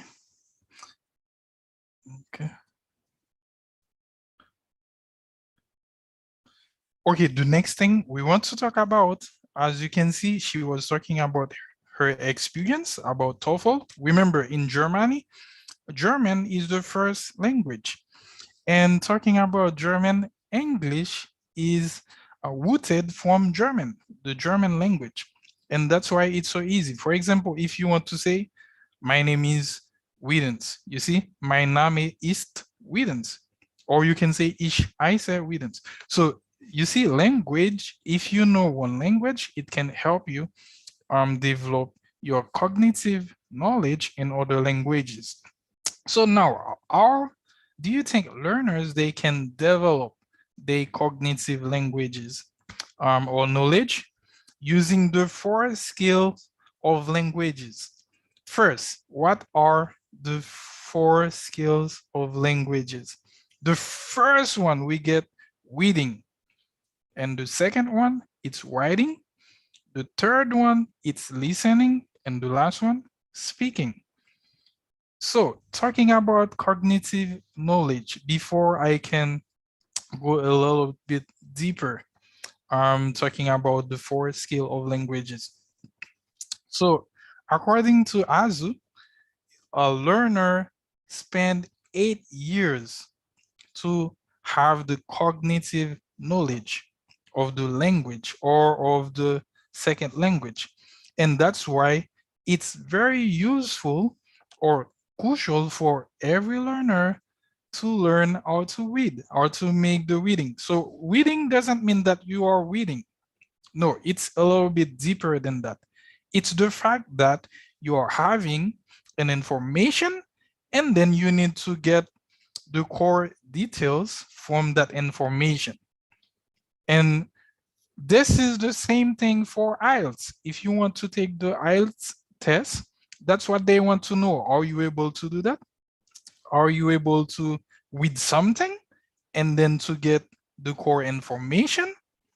And it's not very easy the way you can think it. And there is, I know there are many ways that you can test your readings online.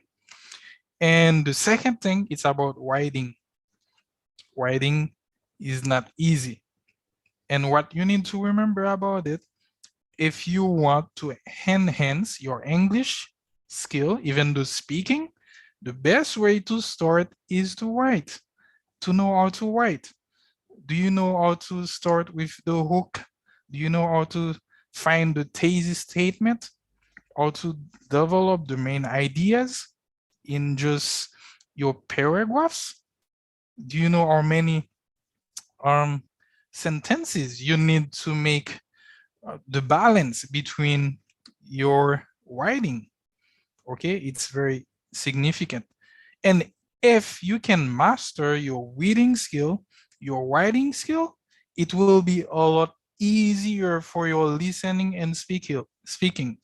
Why? Because throughout the reading and writing skill, you will be able to learn a lot of things about grammar, punctuation, and having a widespread understanding of punctuation. It will help you, okay, about pace, how to use pause in your speaking. And also if you are listening to something, okay? And the next thing, it's about listening. To listen to something, most of the time you need to learn about the topic. So that's why there are a lot of diversities in learning a language, particularly English. You want to learn English, you don't only stick to one part, but you are learning about everything. Today you can learn about the economy. Tomorrow you can learn about oil, gas, you know, all of these things, and you need more vocabularies. And how do you develop those vocabularies? It's by reading and getting those core information. And once you get those core information in your mind or in your brain, if you are listening to them, it will be a lot easier for you to understand. Okay? And they use listening and those tests.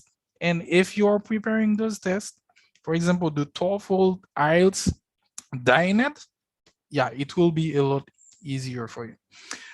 Okay, the last one we want to talk about is the speaking skill. The speaking skill is, for example, a face-to-face activity. Okay, for example, you can have formal or informal discussion. So in IELTS, you see, I take IELTS as an example. So you need to talk directly to the examiner. For example, for TOEFL, you don't have to, you can just upload it. But speaking actually is also one of the key, okay, skill that someone can have by learning how to enhance your cognitive language or knowledge. Okay, so talking also about speaking. So speaking requires you to have a few conversation dialogues. Okay, having a few conversation dialogues with people. For example, people from native speaking countries or non-native speaking countries, because you need to learn both of their pronunciation. For example, if you know how to speak with someone from maybe UK or America, so now you learn about the accent. You see, it's very easy for you. And also, if you want to talk about with someone from Indonesia, you know the accent. So if they say something, you will understand. Okay, now what I want to do, I want to move to the next slide. Now, if we want to talk about English, remember, we can talk about the academic and also general English. So talking about academic English, you see grammar, you see punctuation, you see reading, writing. And if you want to talk about general English, you talk about everything, particularly for the academic English. The first one, we can talk about education, particularly the classrooms, and also research. If you want to make a research, the easiest way to find good, maybe articles, it's in English. Okay, so you will need to use English. So in education, English is very crucial. And the second thing about immigration, if you want to immigrate to many countries, you need English, particularly the test. The TOEFL test, the IELTS, and there are other tests from other countries. So you need particularly those countries, you know, those countries, if you want to study and you want to do something else, you need those tests. And the last thing, if we want to talk about the academic part, you can earn a degree abroad. You know, it's very easy. If you get your test and you want, for example, to push your education, it's easy. You can get full scholarship to go to other country to study. Okay, now let's move to the next part. We will be talking about the general English. For example, if someone does not really have a very high education, so they can learn intensively. You see, intensive English situations. You see, so many people can use English for their general English speaking. And what about immigration? Worldwide. Okay, you can do anything everywhere in the world. So there is no barrier, nothing. And this is the last part, which is career abroad. For example, you can still, you're maybe from Thailand or Indonesia, you can work in your country or you can work abroad. Okay, how many people do you think that are learning English? It's 1.5 billion people. Can you see that? For those of you that are in entrepreneurship, do you know what this one represents? The English language is the most widely studied in the planet. And according to the British Council, around 1.5 billion people worldwide, they are now learning how to speak English. So it is very significant and very crucial for every teacher and also for every parents and director to make sure that they can enhance their kids' cognitive knowledge about how they can speak English. And how to do that is by using technology, which is very significant. By using technology, you can be able to enhance your grammar skill, punctuation, reading, writing, speaking, and listening. Thank you, everyone. If you want to contact me, so this is my name and my information. So this is my blog post. Actually, I write a lot of articles. Thank you, everyone. Thank you so much, Mr. Widen. That's really beautiful presentation. And then thank you for explaining us about TOEFL, IELTS, and Duolingo and so on. So thank you so much, Mr. Widen. Okay, you're welcome. Okay. Okay, so let's move to the next presenter. We have Dr. Jeffrey Ochai here. Dr. Jeffrey. Hi, Paulina. Hi, Hi, everyone. Good morning again. Hi, Jeff. Hi, good. How are you, Jeff? Good, I'm doing good. Yeah, good morning again. Okay, so thank you for joining us. Okay, so before you start, I would like to read your biography. So ladies and gentlemen, Jeffrey Ochai is an associate professor of philosophy at the Eastern Visayas State University, Philippines. He currently serves as senior fellow of the Philippine Public Safety College, visiting professorial lecturer of the Pontifical and Royal University of Santo Tomas, the Catholic University of the Philippines, and adjunct professor at the Department of Philosophy, Ateneo de Manila University. Jeff currently serves as director of the Office of Curriculum and Instruction and current Associate Dean of Graduate School of the Eastern Visayas State University. Prior to this, he worked as Professor of Philosophy and Associate Dean of the College of Arts and Sciences at Silliman University, Philippines. And Jeff had been a fellow at the Institute for Advanced Studies in Asian Cultures and Theologies, then the Chinese University of Hong Kong. He was also recipient of the DS program of the University of Cologne in 2019, and the DS University Leadership and Management Training Program of the University of Oldenburg in 2021. So please welcome Dr. Jeffrey Ochai. Okay, Jeff, time is yours. Yeah, thank you so much, Paulina, for the very generous introduction.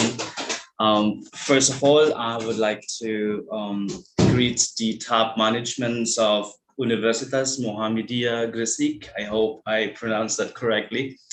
The top managements of Lowy Primary Educational Service Area Office, to the organizers of this conference, of course. I think Paulina is one of the leaders of the conference, and so my fellow speakers and presenters and participants. Good morning to everyone.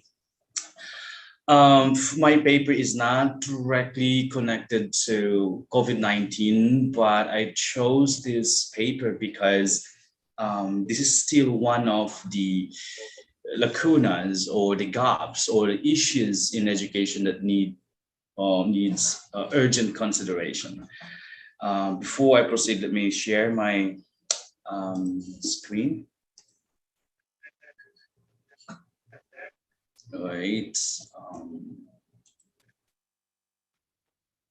Yeah. Is it visible now, Paulina? Yes, Jeff, it's clear. Yeah.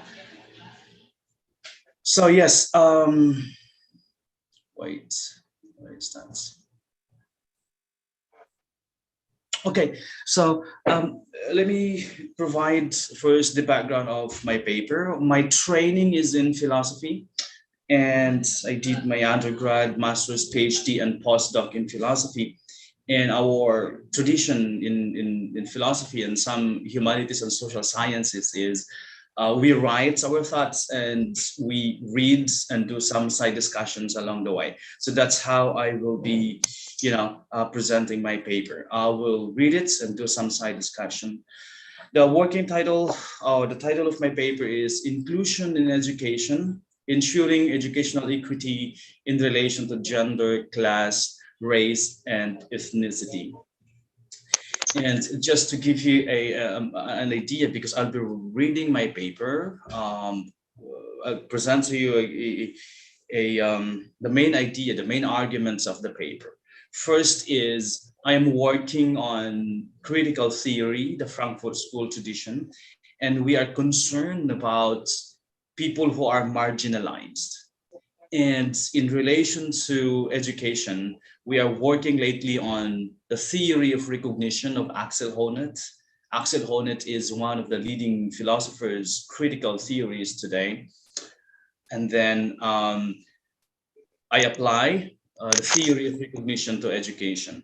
The idea here is, up until today, even in first world countries, many students have been excluded from the system. Many students have been discriminated, you know, and one of the best ways to address this form of inequality is to apply the idea of recognition, most particularly the idea of inclusion in education. And so the idea is very simple.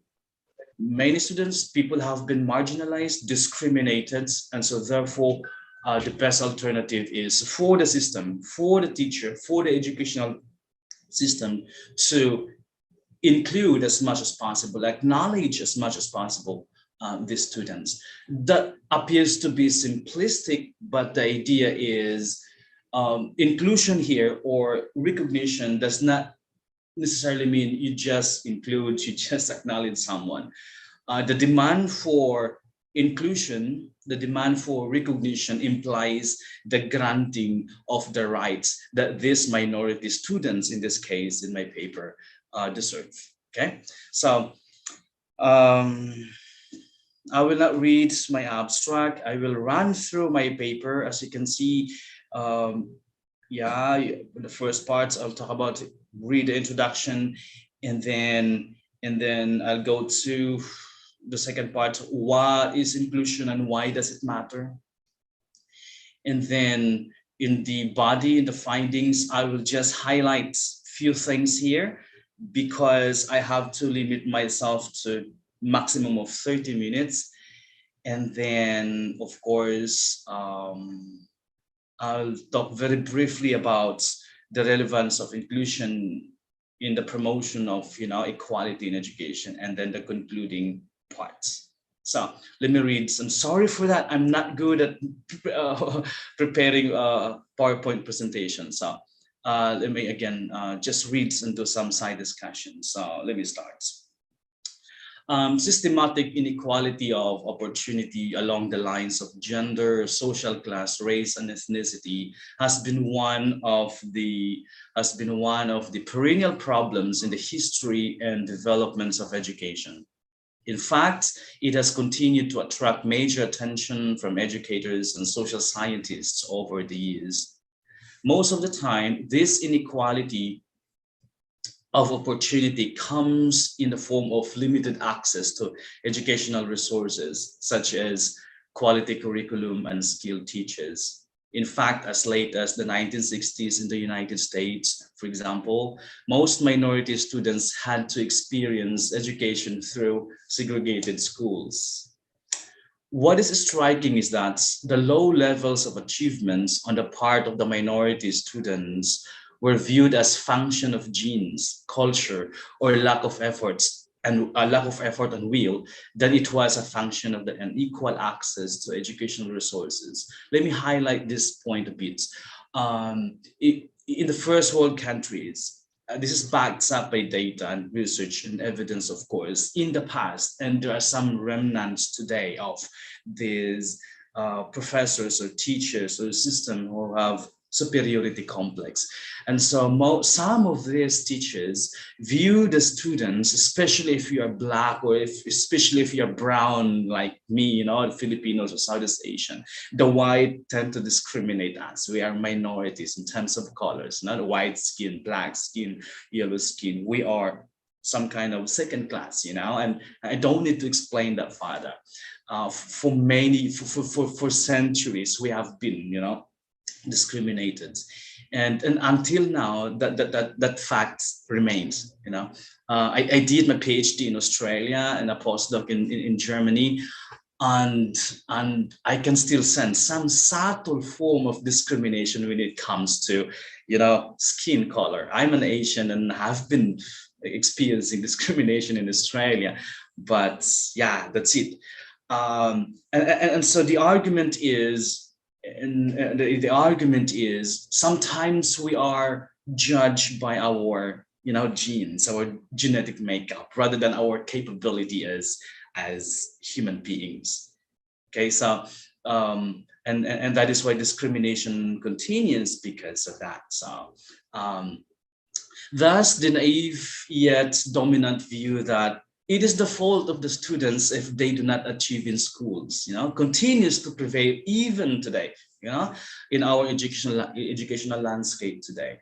I'm not sure if it's happening in Indonesia or in Thailand, but this attitude remains a dominant force in the Philippine educational system.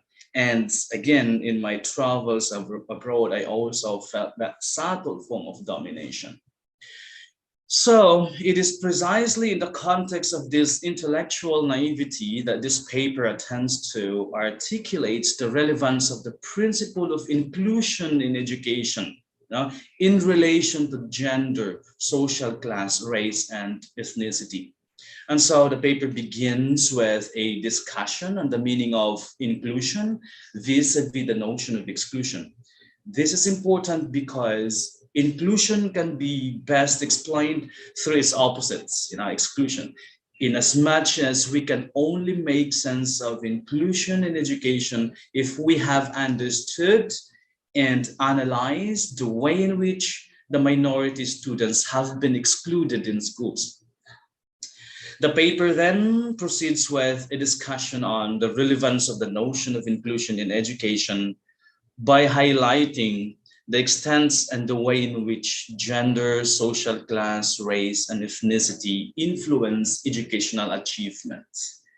Because the idea again is, and based on research and experience, if students have been marginalized or discriminated in schools, in the classroom, students cannot fully actualize their potentialities. Students develop some kind of inferiority complex if they are not recognized or acknowledged, or if the system is not inclusive enough to acknowledge their potentialities. And finally, given the number of students of gender, social class, race, and ethnicity have been shut out from the social, economic, and political and cultural systems, which are viewed as institutional platforms necessary for them to be integrated into their communities, the paper argues that schools must ensure inclusion and equality of opportunity for pupil outcomes along the lines of gender, social class, race, and ethnicity. So again, the argument here is the schools, educational systems are fertile grounds for students to develop, to actualize their potentialities.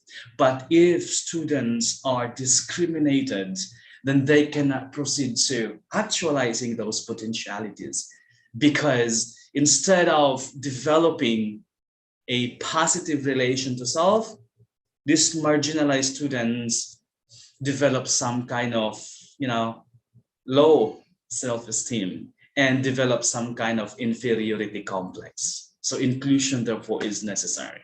Let me proceed. And so what is inclusion and why does it matter? It is important to note that understanding the concept of inclusion is the first step toward creating inclusive schools that cater to the needs of the minority students. Inclusion is loosely defined as the act of making sure that all members of society or groups feel valued, their differences recognized and respected, and their basic needs are met to ensure that they can live in dignity and have a sense of belongingness, according to Robo. The notion of inclusion is, therefore, seen to be crucial to our multicultural and highly globalized society, as it forces civic participation and capacity building, which may result in the empowerment of the people, especially the less privileged and marginalized. It can also be seen as one of the best ways to ensure intercultural relations within multi-ethnic societies and across borders, thus ensuring respect for cultural diversity and multiculturalism. More importantly, when socially included, people can take up positive roles in society and therefore make a valued contribution to their communities because they feel a high level of self-esteem. Axel Honneth is a very famous German philosopher today, argued, self-esteem brings in us a feeling of being unique and special, which is instrumental to the development of identity.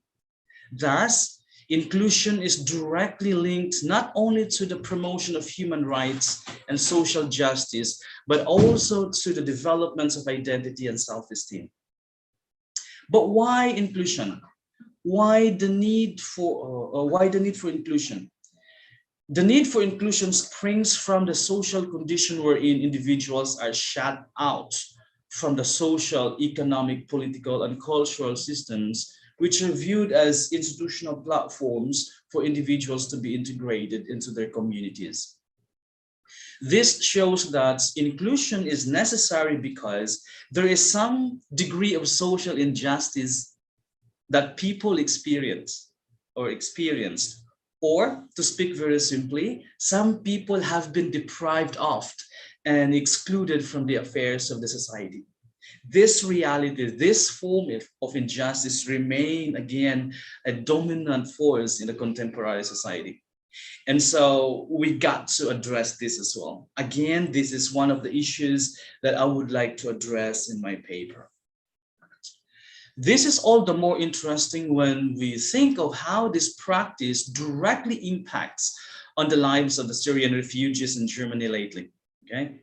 As is well known, the German government has welcomed over 1 million asylum seekers from Syria and other countries in Asia and North Africa during the past few years. However, reports show that many German people have deliberately taken actions, for example, in the form of protests, that prevents the asylum seekers from integrating themselves into the larger, German society. Another concrete example of social exclusion in the contemporary society is the case of the indigenous peoples in many parts of the world. It is worthwhile to mention that some of the wider and profound social impacts that we can witness in the history and developments of the European colonial expansion and imperialism are the displacements and exclusion of the indigenous peoples.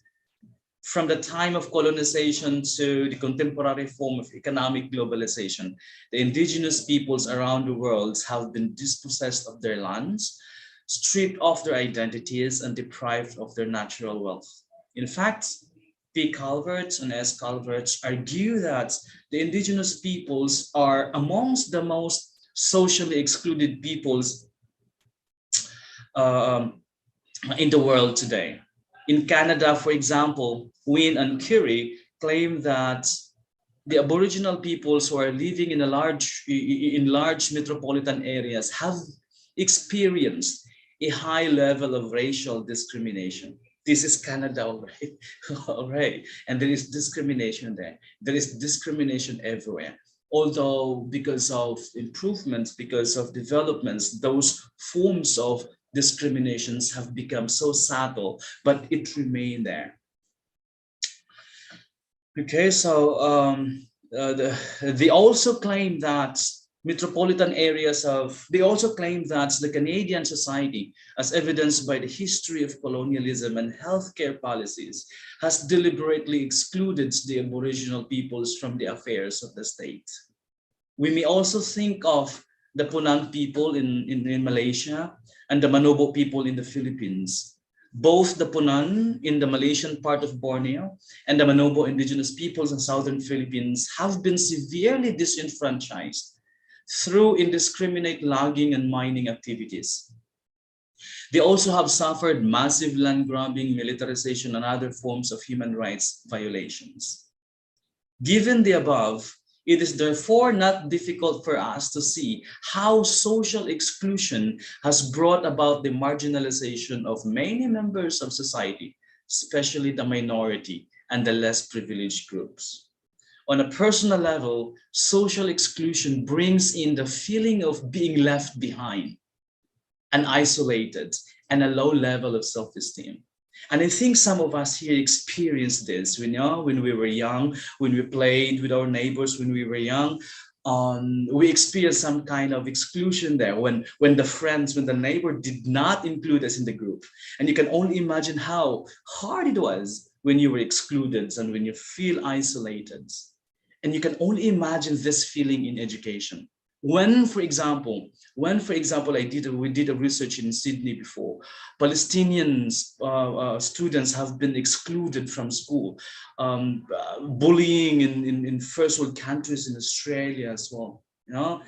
It's really difficult if you were not acknowledged, if you were not included in the system. And so again and again, if there is this form of injustice in school, in the classroom, students cannot fully express themselves. Students cannot fully develop their potentialities. And so again, our arguments from critical theory is we got to be inclusive in our system, in our policies, in our educational policies. And so if left to rule unchecked, social exclusion will result in more social pathologies and even social disintegration. To prevent this from happening, there is a need for society to build a culture of inclusion wherein individual differences are recognized and valued, mutual relationships between and among races are sustained, and the basic rights of all individuals are acknowledged. And one of the best ways to do this is to promote inclusive education. We teachers, we professors have a big role to play, in the promotion of social equality and justice. Following Robo, I argue that the school has an important role in bringing about an inclusive society, which will eventually lead to a more just and democratic society. Indeed, social inclusion through education is one of the best, if not the only, ways to promote and maintain social cohesion. And so let me proceed to inclusion and applying it to education. So inclusion and equal opportunity in education. In the previous section, I have briefly sketched the nature and the meaning of the principle of inclusion and its importance to society.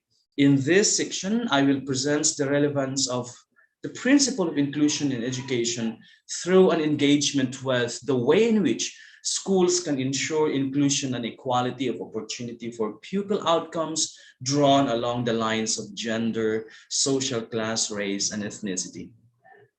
I will also present here the definition of gender, social class, race, and ethnicity, as well as relevant cases of achievement gaps in terms of these categories from the vantage points of the recent development in British educational system.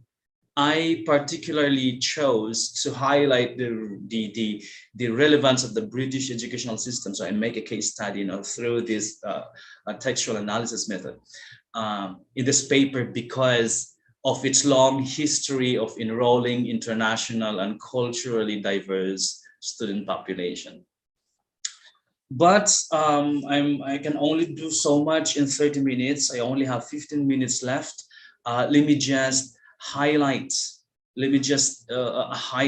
or emphasize the main points in this section. And so the first part is on gender gap and educational achievements. Let me just read or present to you the highlights. Okay. Understanding gender is important because the unfair treatments of women across the world is done on the basis of the gender, okay? Not sex, but gender. For example, when women are denied access to quality education, they are denied such fundamental right, not because of their biological sex, but of those socially constructed ideas and values ascribed to them. Like, for example, in history of feminism, we always view women as weak and whose primary role is to stay at home. But those were in the past. We are not, of course, promoting that today. I don't believe in that. But in a patriarchal society, you know, women were marginalized. Women were discriminated, okay? According to, not because of the biological makeup, but because of these socially constructed ideas from the very beginning, you know. But again, the idea that they are supposed to be at home, tending the garden, taking care of the children, you know, waiting for the husband to come home and things like that.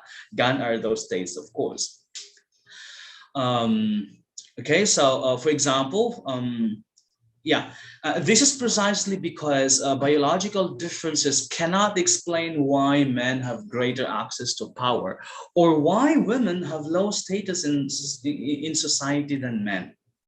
What this suggests is that gender discrimination is a human creation and therefore can be eliminated. Now, God did not create inequality between sexes and gender originally. But it was humans, you know, who said the gays and the lesbian and the women are weak and men are stronger. You know, it's a social construct, and so therefore the argument is we can do away with that. Thus, when women are denied access to power or quality education, it is not proper to say that it is natural and a fact of their biological makeup. Rather, the patriarchal society says so. The discrimination of women in education, however, may not be so pronounced in highly developed societies, especially today, such as the United Kingdom. Recent studies show that girl pupils in the UK have greater access to quality education. They are even outperforming the boy pupils. And several studies have shown that in the UK in recent years, there has been a growing gap in achievement between boys and girls. Let me summarize my point here. In my textual analysis and data mining, you know, research, the study indeed shows that there is gap in achievements, in educational achievements in terms of gender. Let me proceed to the next point. Again, because of the limited time frame, I just go directly to the main points. On social class and educational achievements. Social class is another factor that influences educational achievements. In relation to education, the DFES reported that social class achievement gap is 3 times wider than gender achievement gap. And so if gender gap is a problem in education, come on, it's not the most, you know, urgent problem in education, but according to my study, in this case, so far, it's social class.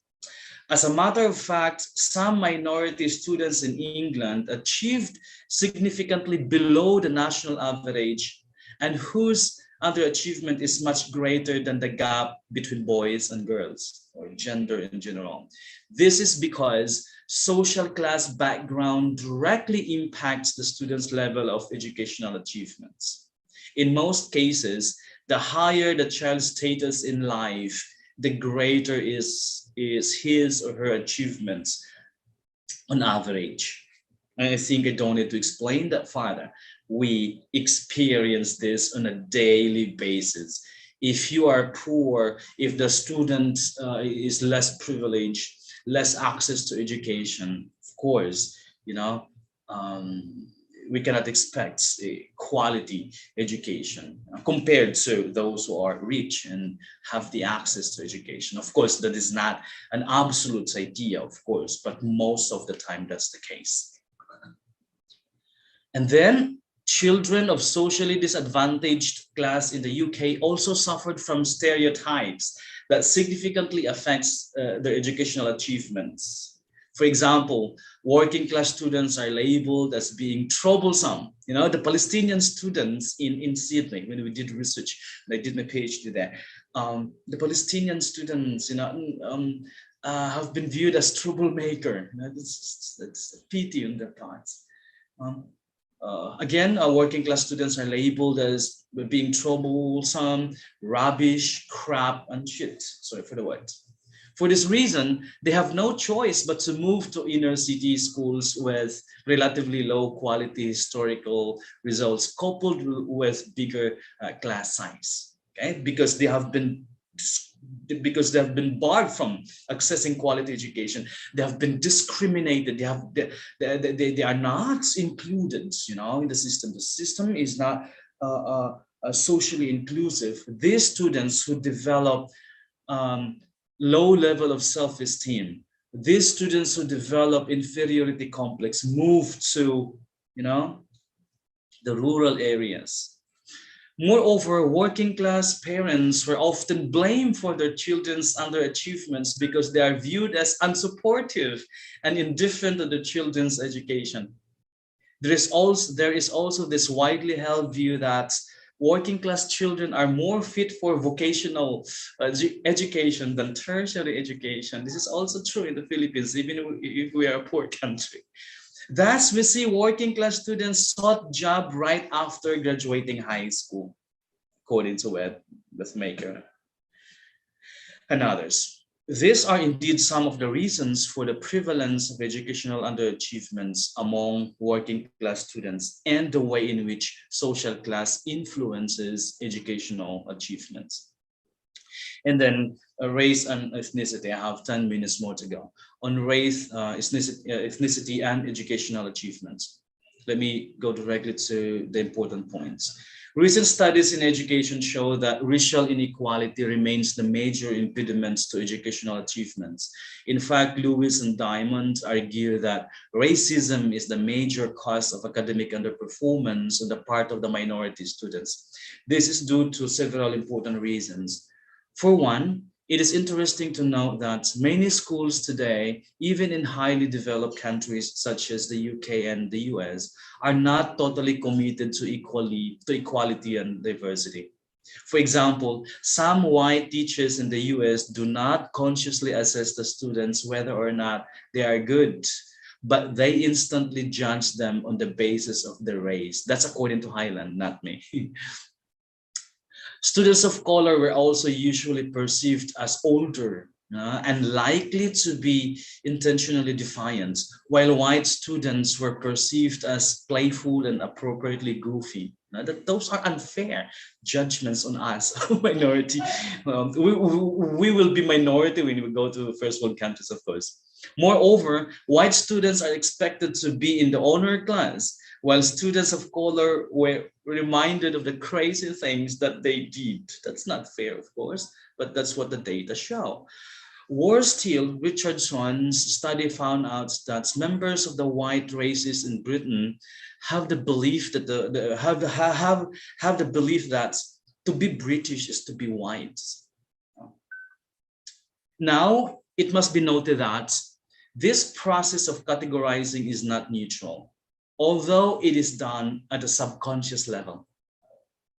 It carries with it all types of categorizing, including cultural beliefs that influence the way one thinks whether or not the student is good or is bound to college, or he or she is more threatening or not. Indeed, racism tremendously affects the performance of the minority students. In some cases, this form of discrimination, albeit done unconsciously, resulted in self-loathing and inferiority complex. This is a difficult one because again and again, because minority students have been marginalized, discriminated. They develop within themselves negative relations to self. They develop inferiority complex, and worse, they have some kind of self-loathing. They hate their own culture. Sometimes in the Philippines, the student will ask, why is that I'm not white? Why is that my nose is not, long? Why is that, and things like that. We hate our own culture because, not only because, but this exclusive society is one of the culprits. And so therefore, inclusion again is necessary. And now let me now proceed to the last parts. I have 6 minutes more to go. This is just very briefly. My God. I think I can wrap up my presentation. The conclusion, of course, contained the major arguments. So let me proceed to these parts. And so the paper argues that the principle of inclusion is crucial to our multicultural and highly globalized society, as it fosters civic participation and capacity building, which may result in the empowerment of the people, especially the less privileged and marginalized. The paper also argued that there is a need for social inclusion because there is some degree of social injustice that people experience. That is, some people have been deprived of and excluded from the affairs of the society, particularly in education. The discussion on the meaning of gender, social class, race, and ethnicity vis-a-vis the relevant cases of achievement gaps in terms of this category or these categories clearly show that indeed children's gender, class standing, and cultural background do really make a difference in the way they experience school. In fact, it is found out that these social categories have greatly influenced the students' educational achievements. As is seen, boy pupils in the UK nowadays have been lagging behind girls in almost all subjects. Minority students have also experienced discrimination, while students who are economically challenged showed poor performance in school. Given that a number of students of gender, social class, and race and ethnicity have been shut out from the social, economic, political, and cultural systems, which are viewed as institutional platforms necessary for them to be integrated into their communities, this paper, my research, subscribes to the idea of universal equality in education. Thus, schools must ensure inclusion and equality of opportunity for pupil outcomes along the lines of gender, social class, race, and ethnicity. That's all from my end. Thank you so much for bearing with me. Thank you, Paulina. Thank you so much, Jeff. That's really interesting. Wonderful explanation from you. So you were talking about inclusion. So I agree that we should have equality between women and men, especially in education, right? So thank you so much, Jeff, for your presentation. And then we come to the last speaker. Okay, we have Dr. Tumirin. Yes. Okay, Dr. Tumirin, how are you today? Alhamdulillah, I'm fine, and I hope we are fine too. Okay, thank you, Dr. Tumirin. So before you start, I will read about your biography. So ladies and gentlemen, Dr. Tumirin is a senior lecturer at Universitas Muhammadiyah Gresik in the field of accountancy at Accounting Department, Faculty of Economy and Business. He obtained his doctoral degree from Universitas Brawijaya, Indonesia. He also has several publications on accounting and education. He is also currently a dean of economy and business faculty in Universitas Muhammadiyah Gresik. So now please welcome Dr. Tumirin. Thank you. Thank you for all and this session. I think so must be appreciated to Dr. Tira Bawangkananta, Dr. Eko Budi Laksono, yeah, Mr. Accounting, and Dr. Yudhya Devani, Dr. Vaninda Simple, and Mr. Richard Hayden, Jeffrey. Okay, thank you, and another person from all presenter and participant. So thank you for this time. Okay, I will give presentation. Sorry.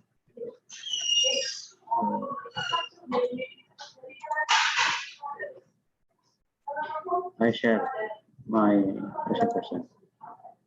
Okay, thank you. Today I will presentation about social science. Yeah.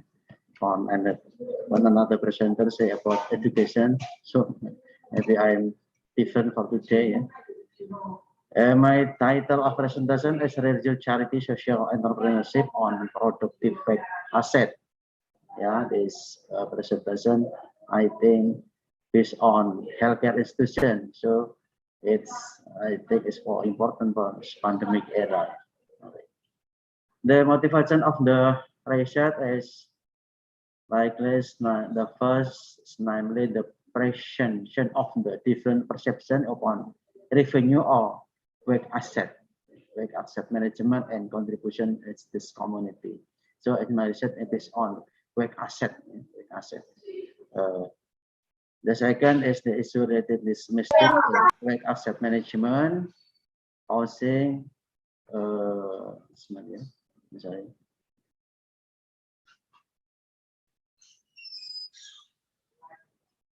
By action and harm it, yeah, a loss of causing of loss of wake asset. That is this diversity of accounting practice in dual and essential of accounting standard for wake asset. So this about motivation, the three problems in this management of wake asset. Then we have a new model and institution, especially in healthcare institution, especially in Muhammadiyah institution. The research objective of the study is formulated by concept of transcendental and social accountability in management of fake asset as trust from God. So fake asset is a different model. I think from business, yeah, and business institution, I think the asset for fine about income, but in like assets is not income, but it's for social institution. This concept is expected to be an Islamic accountability, which is religiosity and social nature. So just not for investor, for different, but an asset effect for expected to religiosity and social. I use methodology on this research and the name of Tawhidic hyperphenomenology. I think it's for different, maybe not person the use of this methodology, because this methodology is new methodology. This methodology based on phenomenology, yeah, the phenomenology, and but I developed my methodology philosophy on wujud, philosophy of being and philosophy of materiality. So I combine this philosophy. This method actually is developed in combination of philosophy of phenomenology, this philosophy by Ibn and Ibn Arabi philosophy. I think is philosophy of being. Yeah, we could for post-phenomenology. Let's make monotheism, call it Tawhid. Post-phenomenology and methodology means high-end on post-phenomenology using monotheism, but it's based on thinking. So I think we create hyperphenomenology topic. Yeah, this model like this. Yeah, we see, and this one is body 1, and the other is body 2, and spiritual accountability. Yeah, its mean is body 2 is material accountability. Its mean, yeah. This body 1 is nadir. This embodiment is instrument. Instrument di sini in here is hyper instrument like hadis, Quran, and accounting di sini financial statement. Yeah. Body 1 embodiment in instrument. Its instrument is financial accounting and so on. Hadis and Quran, I give name this hyper instrument, and financial statement I mean this instrument.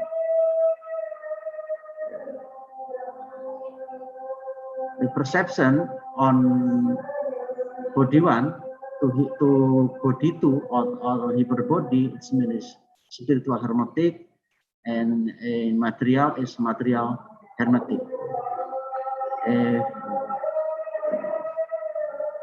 We call it this tauhidic hyperphenomenology topic, and you can say the article and online at this political to find this article, especially the method of tauhidic hyperphenomenology.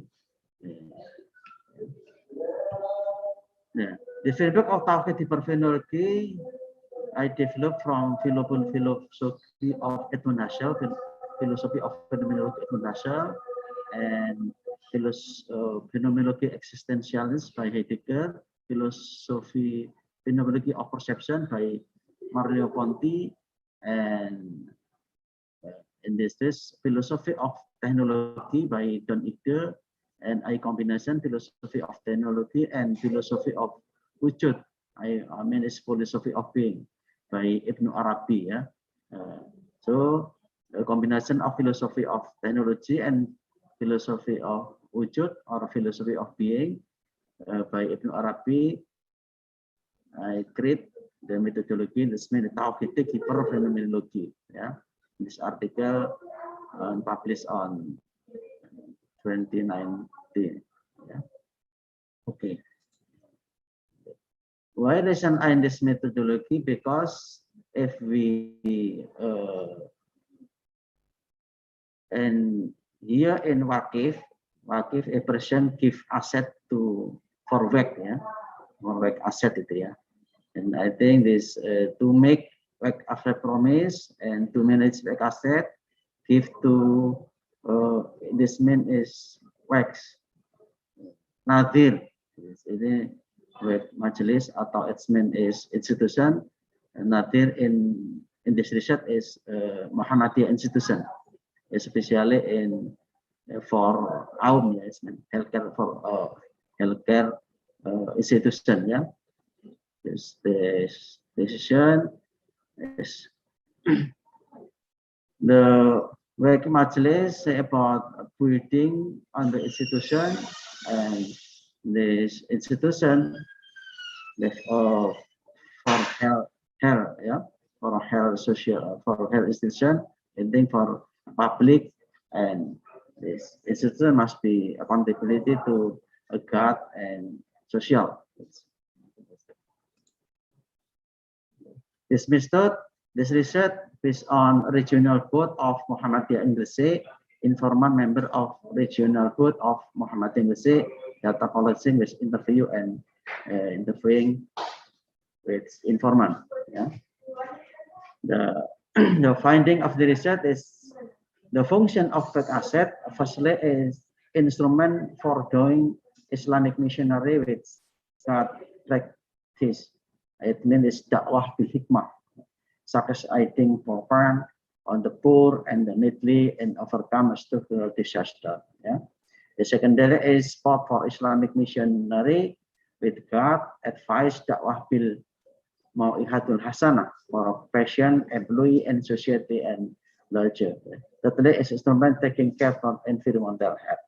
So I think this WEC asset in this research for healthcare institution. So, but in healthcare institution in here not for profit, yeah, but for public, and especially is for poor men and another for overcome for natural disaster. WEC asset is utilization of asset as media for Islamic missionary. WEC is managed trustee and centrally. WEC asset have utilization of WEC asset for overcoming society missionary. WEC asset have a combination as transcendental for social accountability. So it is important is WEC asset not only for income or maybe profit, but is transcendental to Allah and social to public. Yeah. So we find we think about this, the religious social entrepreneurship. Yeah, in this model, it's meant, but the business entity theory, but we use religious social entrepreneurship. Yeah. Waqif have the first asset to give to Nadir. Yeah, this means as handover of a asset. The Waqif and offer to Nadir. The Nadir make institution. Yeah, make of institution. It means is help, especially at the research of a healthcare institution. This means the Nadir make land. Another funding what zakat, in fact, and equipment, LPD. So in this as doctor, paramedic, and human resource for this combination of this asset and human is certain. For the result of this institution, a public program, poor man stay and dakwah bil maidatil hasanah and dakwah bil hikmah. So this especially for the Muhammadiyah institution for dakwah. Yeah. This is a few point on Islamic religious social and institution. Not profit, not profit for institution, but religious social institution. Assumption of this religious social entrepreneurship. In the first is religious assumption based on love for Allah. Yeah, the asset, WEC asset is instrument for via or something and give assets love for Allah. In social assumption, this charity business based on love on other. So I think not only for money, yeah, but it's love for other. It's mean like for I think the poor man and so on. Yeah. Assumption of WEC asset for entrepreneurship, yeah, WEC asset, productive asset, it's mean is for entrepreneurship. The assumption distribution result on love among a human, not for it's mean love for human. Yeah, it's not their personality, is volunteer from in the form of love for Allah. Yeah. So Nadir is not have money for this organization, yeah, but is volunteer. Yeah. The other assumption of an asset is ownership. The ownership of this asset atau asset for Allah, not for person. Yeah. It is, I think, is important for more different from the business. Yeah, business, but if we work, I think it's for asset for individual, but it's thing is this WEC asset not individual, but it's not for Allah. So we have conclusion that assumption of a asset not only help community improve welfare, but also have da'wah mission by forming a truly Islamic society. The concept of religious charity social entrepreneurship aim to work asset to obtain an interactive reward. Even Enoch the Waqif has died. Yeah, the purpose of the asset is not the welfare of honor, but in the future, but the community welfare. So I think this and the final is important. That's welfare not for honor, yeah, but the future and community welfare. So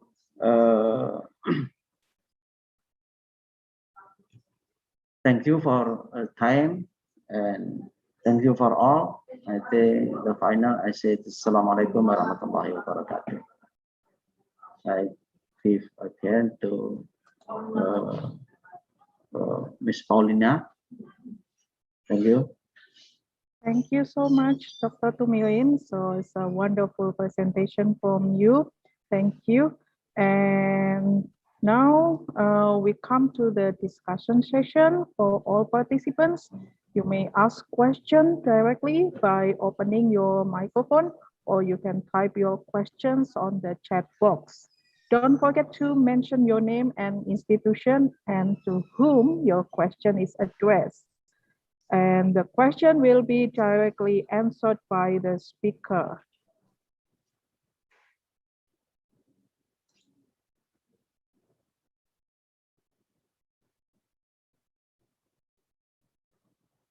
Okay, so if you have any question, please unmute your microphone and ask your question.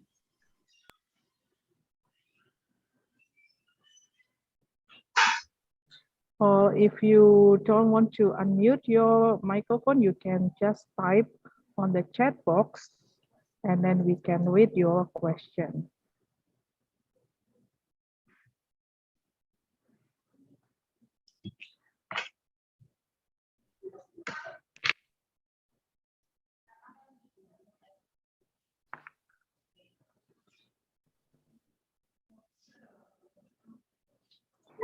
Miss Farina, excuse me. Yes. Can I ask any questions for Sure. Mr. Viden? Sure. I would like to discuss about the standardized testing. Is it suitable for measure English competency? Mr. Viden? Okay. Thank you for the question. Can you repeat again, please? What do you think the standardized testing, for example, TOEFL test, is the best way to evaluate English competency? What do you Okay. think? Great. Thank you so much. So talking about those tests like standardized or proficiency test. So this is one of the best way you can assess and evaluate your English skill or cognitive knowledge. Remember, if we talk about cognitive, we see the brain. So how much information that you can receive and you can share. Okay, so they use a very good curriculum, and this is the reason why in most countries, like developed countries like the US, South Africa, Australia, if you want to go to those countries, they require you to have those tests. And because in those tests, they include everything. And that's why most of the time, some of them, they are academic English and others are general English. You see, they divided into two. And talking about academic English, you are talking about the four skills, the four main skills: reading, writing, listening, speaking. If you want to develop all the four skills, into tiny parts or components, what are you going to find? You will see punctuation, grammar, your writing skill, your reading skill. You see all of these 4 skills of language. For example, it can be in Bahasa Indonesia as well, or Thailand. So you see, those tests, those proficiency tests, they make sure that they can measure your capability or they can assess you, okay, the depth of English that you have. For example, are you able to speak? If you want to speak, or do you, for example, structure it into a framework? For example, you can start with a hook, you give details, but the main points first, okay? So the 4 types of skills from the languages, remember, they use them into those standardized tests in order to measure your capacity or evaluate yourself, your language. And remember, one of the best way to be able to reach a new level is to practice them, okay? To practice them and to help your kids. The more you practice, the better you understand, and you will feel much more comfortable. And one last thing, what I want to say, remember, talking about those tests, some tests, they are academic only, okay? For example, academic English, and others are general English. And you can try, for example, if you want to take a TOEFL test, the first thing they will ask you, are you going to take an academic TOEFL test or a general TOEFL test? Because the academic, it's mainly about university. You want to attend a university abroad. So are you able to study? Do you think that you will understand everything? For example, there are other things maybe you don't know in your country, it's okay. But maybe in those countries, what can make you learn about them? Okay, so the TOEFL test, that's why they want you to take it, because it's wide. Okay, it's very wide. It's not only academic or general. It can be general or academic. Okay. Thank you so much, Vidhan. But are you satisfied? Okay. In my opinion, I think it's very difficult for non-native speaker to take the test, right? Because we're not native speaker. Do you mean it's? Yeah. Yeah, it's okay. Currently. For native speaker is very good for the standardized test, but for non-native speaker, I think it's very difficult for them to pass the test.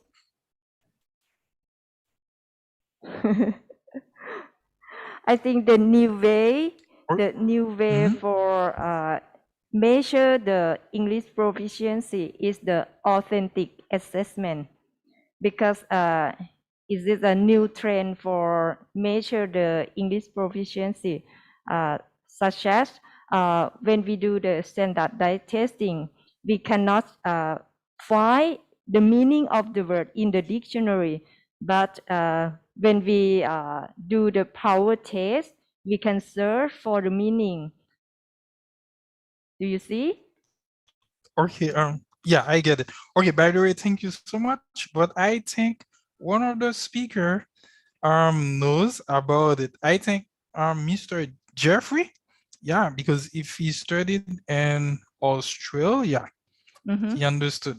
For native speaker, they need a test that is called SAT. Okay, SAT. So they need it. If they want to attend university, they need it. And for example, Ivy League universities like Harvard universities, they require even native speakers, okay, they require them to take the GMAT because they need to assess, okay, the English speaking skill. But TOEFL is not for native speakers. TOEFL TOEFL is for non-native speakers and also IELTS. Okay, I want you to know this. You will never see a native speaker talking about TOEFL. They don't even know it. Okay, they know SAT, okay, SAT, and also they know GMAT, and also there is I forget, okay, GMAT and SAT, remember this. But you know, some kids in some schools, maybe in Asia, if it's a English speaking school, they can take SAT. Okay, most of the time it's for US citizen. If you are a US citizen, your kids are US citizens, you can allow them to take the SAT from your school while being in Indonesia, anywhere. For example, if you build a school, you can make sure you integrate. And that's why there is something that's very widely, and there is also DINET. Okay, DINET, this is one of the most like the most significant software for ESL students. Okay, because DINET, you can use it to prepare the TOEFL. In DINET, you get everything, both academic learning and general learning at the same time. Okay, I think you get a maybe widespread understanding about tests, okay, ESL tests and assessment. Assessment can be anything. It can be, for example, you make your research. I know most of you are doctors. You can make research and you develop new strategies for kids to learn them faster. For example, TOEFL. If you take TOEFL, it's not easy for non-native speakers. So as I think, because me, I'm not a doctor, but I think you as doctors, you can come up with solutions. What can we do to shorten it or to make it easier for our learners to learn? Or they can pass the TOEFL. And what about the IELTS? Okay. So that's my point of view. I hope you are satisfied. Thank you so much. You're very welcome. Thank you so much, Mr. Widian and Dr. Wanida. I think it's really interesting about English proficiency test that we have some standard tests, which is TOEFL test, and then IELTS and Duolingo, and you mentioned about SAT and also GMAT. We have also GRE. So I think some of countries here also try to develop their own English proficiency test, because sometimes non-native speaker, sometimes we don't really understand about native speakers in the past. So that's why they sometimes create their own standardized, like TOEFL-like or IELTS-like. Yes. This is an addition, just information only. Okay. So thank you so much for the question, Dr. Wanida, and then for the answer, Mr. Widens. And now we have a question from Bu Lydia. Okay, Bu Lydia, can you unmute your microphone and ask your question, and then to whom your question is addressed? Hello, my name is Lydia Aditama Putri, a lecturer at Universitas Muhammadiyah Gresik.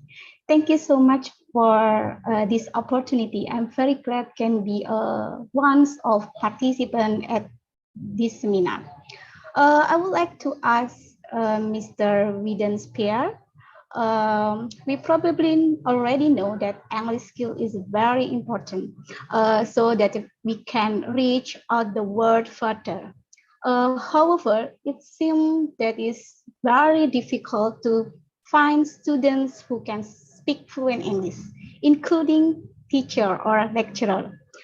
The most likely reason is because we are not used to speaking English in everyday life. My first question is, maybe do you have any suggestion or policy or program for us, especially for me as a lecturer, in order to increase motivation or habit in using English in class or in our university?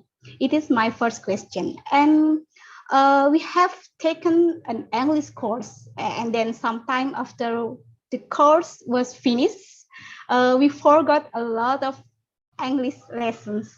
Again, this may be because we don't continue to use English after we finish the course. So my second question is maybe, Mr. Widens, do you know the community on social media who are both learning English, so we can speak English every day with that community? It is hope can improve our English skill every day. Thank you so much. Okay, thank you so much for the question, Miss Lydia. Okay, for advice, okay, what I can say, if you want to speak, okay, English, one of the best way to speak English is to have conversation dialogues with others. Okay, remember in my presentation, I talked about native and non-native speakers, because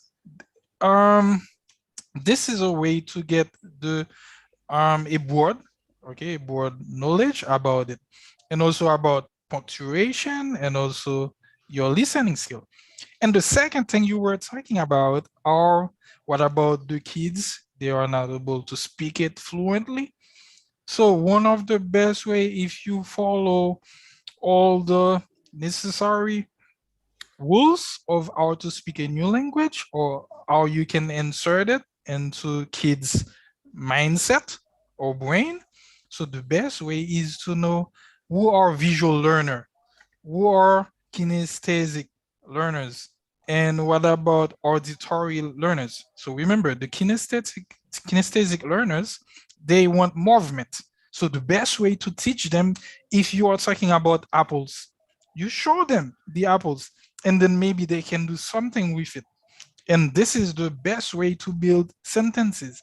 Okay, for example, if you want to throw something away, you need to make the movement. But not all students are like this. Some of them, they are not interested in movement. They are interested in listening to something. So they are auditory learners. So what you should do, you need to make sure they have listening activities, and they will feel happy because they want to listen, and then they can do something about it. So by listening, maybe they speak to more people, they listen to conversation, it will help. And then, one second. And then the third one, what about the visual learners? Remember, not all students, one second, sorry. Remember, not all students are auditory learners, and also not all of them, they are kinesthetic. Okay, some of them, they are visual learners. They need to see. For example, you are talking about the cell phone. Okay, you show them the cell phone, and you show them, maybe you teach them a few sentences, common expressions of how they can express themselves. So it's really significant for you to understand a lot of other approaches. For example, in TESOL, I attended my TESOL, I think 2 years ago, and then they were talking about the humanistic approach. You see, the humanistic approach, a lot of approaches that you can use to enhance your school, because you need to also understand the society, the place, you know, the what are they facing? What is the barrier? You see, you need to know all these things in order to help them improve their English speaking. By the way, I want to conclude by saying you don't need to care about your accent. Okay, you need to only care first. Yeah, because this will just block you. You don't want to speak. You are shy. You are so scared. Okay, so don't care about the accent first. The accent will come. If you want another accent, Yes, of course, it will come because every day you are practicing, you keep moving. But if you care about your accent, your English speaking skill will be static. Again, no movement. But if you don't care, you are growing. You are growing. And remember, you are in Asia. Most people that you will be able to interact with, they still have the same accent, Asian accent. So you don't have to be scared. Just keep moving. And even those that are better than you, they were in that same problem. So there is no need to be scared of them to practice. Go ahead. Okay. Yes. Yes. Thank you, Mr. Widem. You're very welcome. Thank you so much, Mr. Widen, for the answer and to Lydia for the question. Next, we have another question from Bu Sophie. Bu Sophie, can you unmute your microphone, please?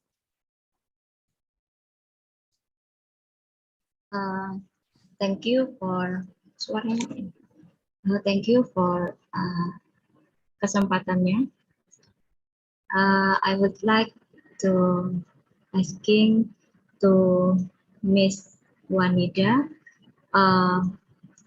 what perspective we have to prepare to create online course or training and how to evaluate it. Thank you. Thank you very much for your question. You mean the content or the methodology? Miss Sofina? Yes. You mean the detail of the content that we design on the online course, right? Yes. You mean the online course, right? Yes.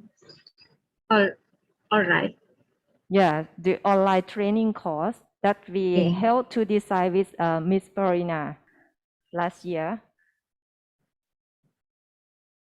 Yes, the content that we design is the program or the software that help the teacher to create the digital media for teaching English, because we have a problem about the COVID-19 pandemics that the school closed, that we can train the teacher by face-to-face meeting.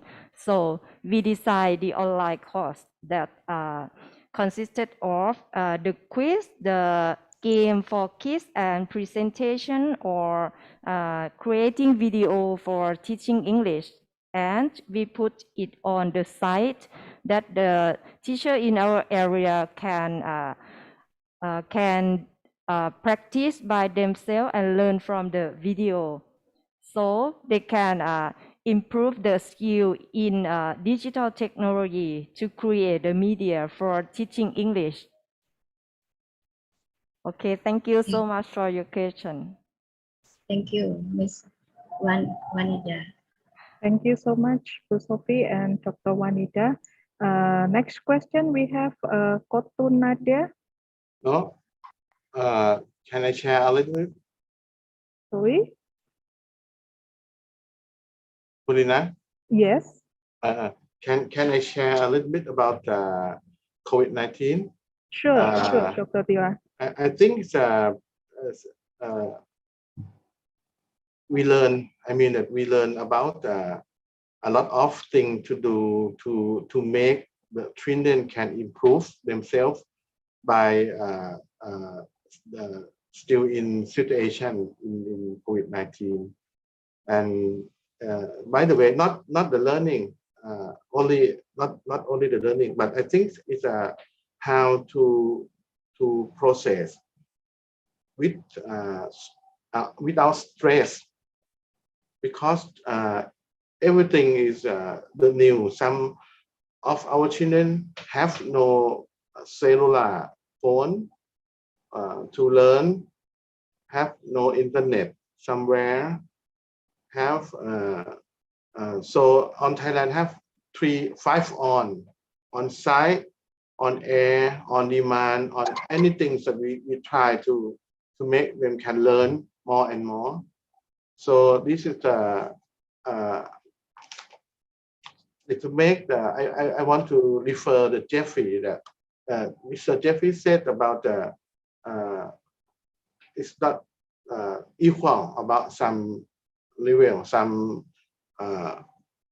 somewhere in our country.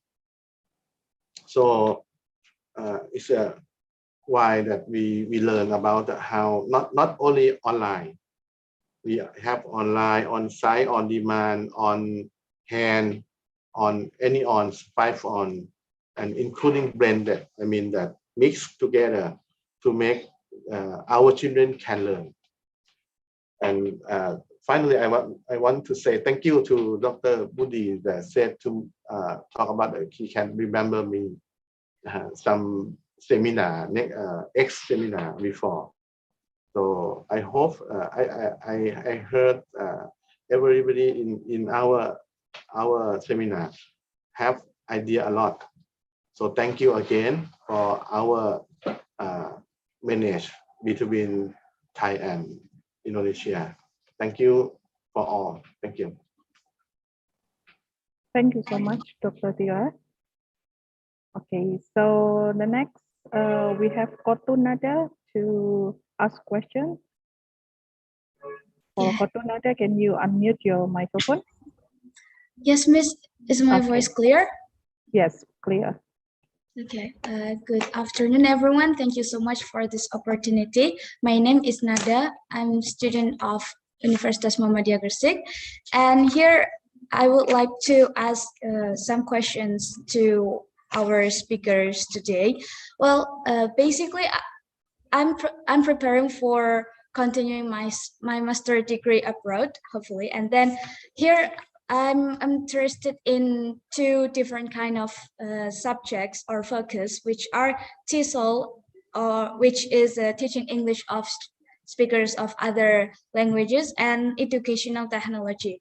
Well, actually, my first focus is that I want to teach English to other people who speaks different language. However, I would also want to integrate the use of technology to assist me in teaching the language, so that I can teach the language even better by using the technology, as we know that technology has been in our life for a long time and will be continue to improve. Therefore, I would like to ask our speakers here to how to maintain our ability to teach the language and integrate it with technology. Thank you. Okay, so Nada, to whom the question is addressed? I would like to ask it to Mr. Yudi Arifani and Dr. Wanida. Okay, so Mr. Yudi Arifani, we have a question from Nada. Okay, thank you for the question, Kotru Nada. Kotru Nada is one of my students. Yeah, she is very good in research. She is interested in studying cognitive process of autism spectrum disorder with Nanda, and I suggest her to keep learning from research if you want to continue to master degree, especially when you want to study abroad. So research provide good opportunity for you when you want to be able to teach for TESOL, like teaching in Australia, teaching in England, teaching in Flinders University. You have to be good in English. And regarding to your questions, how you can integrate technology while you are teaching for English, you can use many free application to use in your teaching. So I agree with Wyden's, forget it about accent, forget it about grammatical patterns, because when you are learning English, use the English for communication. Do not teach about the English, but use the English, teaching English for communication. So while you are teaching, while you are learning, you have to keep communicating with yourself, with the people around you, because today we have so many mobile applications that you can use, like WhatsApp, email, Facebook, Instagram. You can connect to the real culture of the people. This is also what is the advantages of using technology for teaching and learning. We can connect, especially when the teacher has a good connection with Thailand, with Widens, and also with Jeffrey. We can like the question from Bu Lydia, when you communicate to Widen every day, I'm sure that your English will be good. So actually, you can optimize the mobile technology for your learning and for your teaching. Like in my research applying storybook application, which mostly contain of English short story for young learners. And actually young learners like stories, right? Through giving stories to young learners can learn English very well. And you can conduct research behind of the teaching using mobile short story application for your learners. And actually, I have a question to Widens. Can you give discount for IELTS test for UMG, for example? Because I know that IELTS is quite difficult. Even I have never taken IELTS test, but I still remember that my TOEFL test at that time in 2012, for example, my TOEFL is only around 564. And IELTS is quite expensive.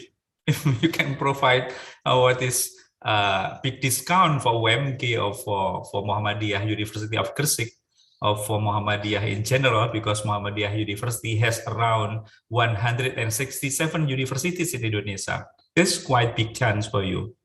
And regarding to Bu Hamidah, in alternative offered by Widens, I agree that we can collaborate to make tests, ASEAN Indonesian tests of English. So we are designing an alternative of testing for Asian student who accent is not Australia, not Singaporean English, not British English, even not American English, but we have our Indonesian English, and that's fine. And I agree to Widens, and you have a good perspective on this. By the way, thank you, Bu Palina, Nada, and Widens, and all invited speakers. Thank you, Bu Pa. I hope this answers Nada questions. Yeah. Yeah, sure. Thank you so much. My pleasure. Okay, thank you so much, Dr. Yudi. And now the question is also addressed to Dr. Wanida. Thank you so much, Corinda, for your question. I want to expand the answer of Dr. Yudi. I think in the 21st century, you would like to be the English teacher, right? So you can study the student style, what they like, what they interest. That's the same as Mr. Widen mentioned the first, because now the student is very important that we decide the lesson plan that can develop their skill if they interest your media. And the technology will help you, because every children in the COVID-19 era like technology, and it's the nature of the era that force us to use the technology. So you not only to be the lecturer, but you have to facilitate the student and decide the interesting activity for students. I think it can help. Thank you so much. Thank you, Dr. Wanida, for the explanation. Thank you so much, Dr. Wanida and Dr. Nadia. So do we have another question? I think we have a question from Dr. Andi. Dr. Andi Rahmaturrahim, would you mind unmuting your microphone, please? Yeah, Miss, can you hear my voice? Yes. Okay, thank you for the opportunity given to me, Miss Paulina. I am very interested in this discussion. I'm proud to be part of this event. Maybe direct, I will asking questions is almost the same as Dr. Wadida. In the era of COVID-19 digital based English course, while many students do not understand digital explanation when compared to direct learning to interact in class. How to solve this problem? Maybe this is my question for leaders here from Universitas. I just want to hear your statement from this is basic problem from my country maybe. I just want to hear your statement about this problem. Thank you. Maybe to leaders here. Thank you so much, Dr. Andi. So the question is for Mr. Widian. Or only me? What about Dr. Wanida? Okay, can you repeat the question, please? Okay, Dr. Andi, can you repeat your question? How to Okay, solve? thank you. This is the basic problem from my country. This is about the course. My question is simple. In the era of COVID-19 digital English course, while many students do not understand digital explanation when compared to direct learning to interact in class, how to solve this problem, Mr.? Okay, thank you for the question. So what can I say? I can say that technology is just a boost. Okay, it's a way to boost your, yes, it's a way to boost your teaching. Okay, if you want to teach English to students, it's not only technology. So you need to know first how you can interact with the students.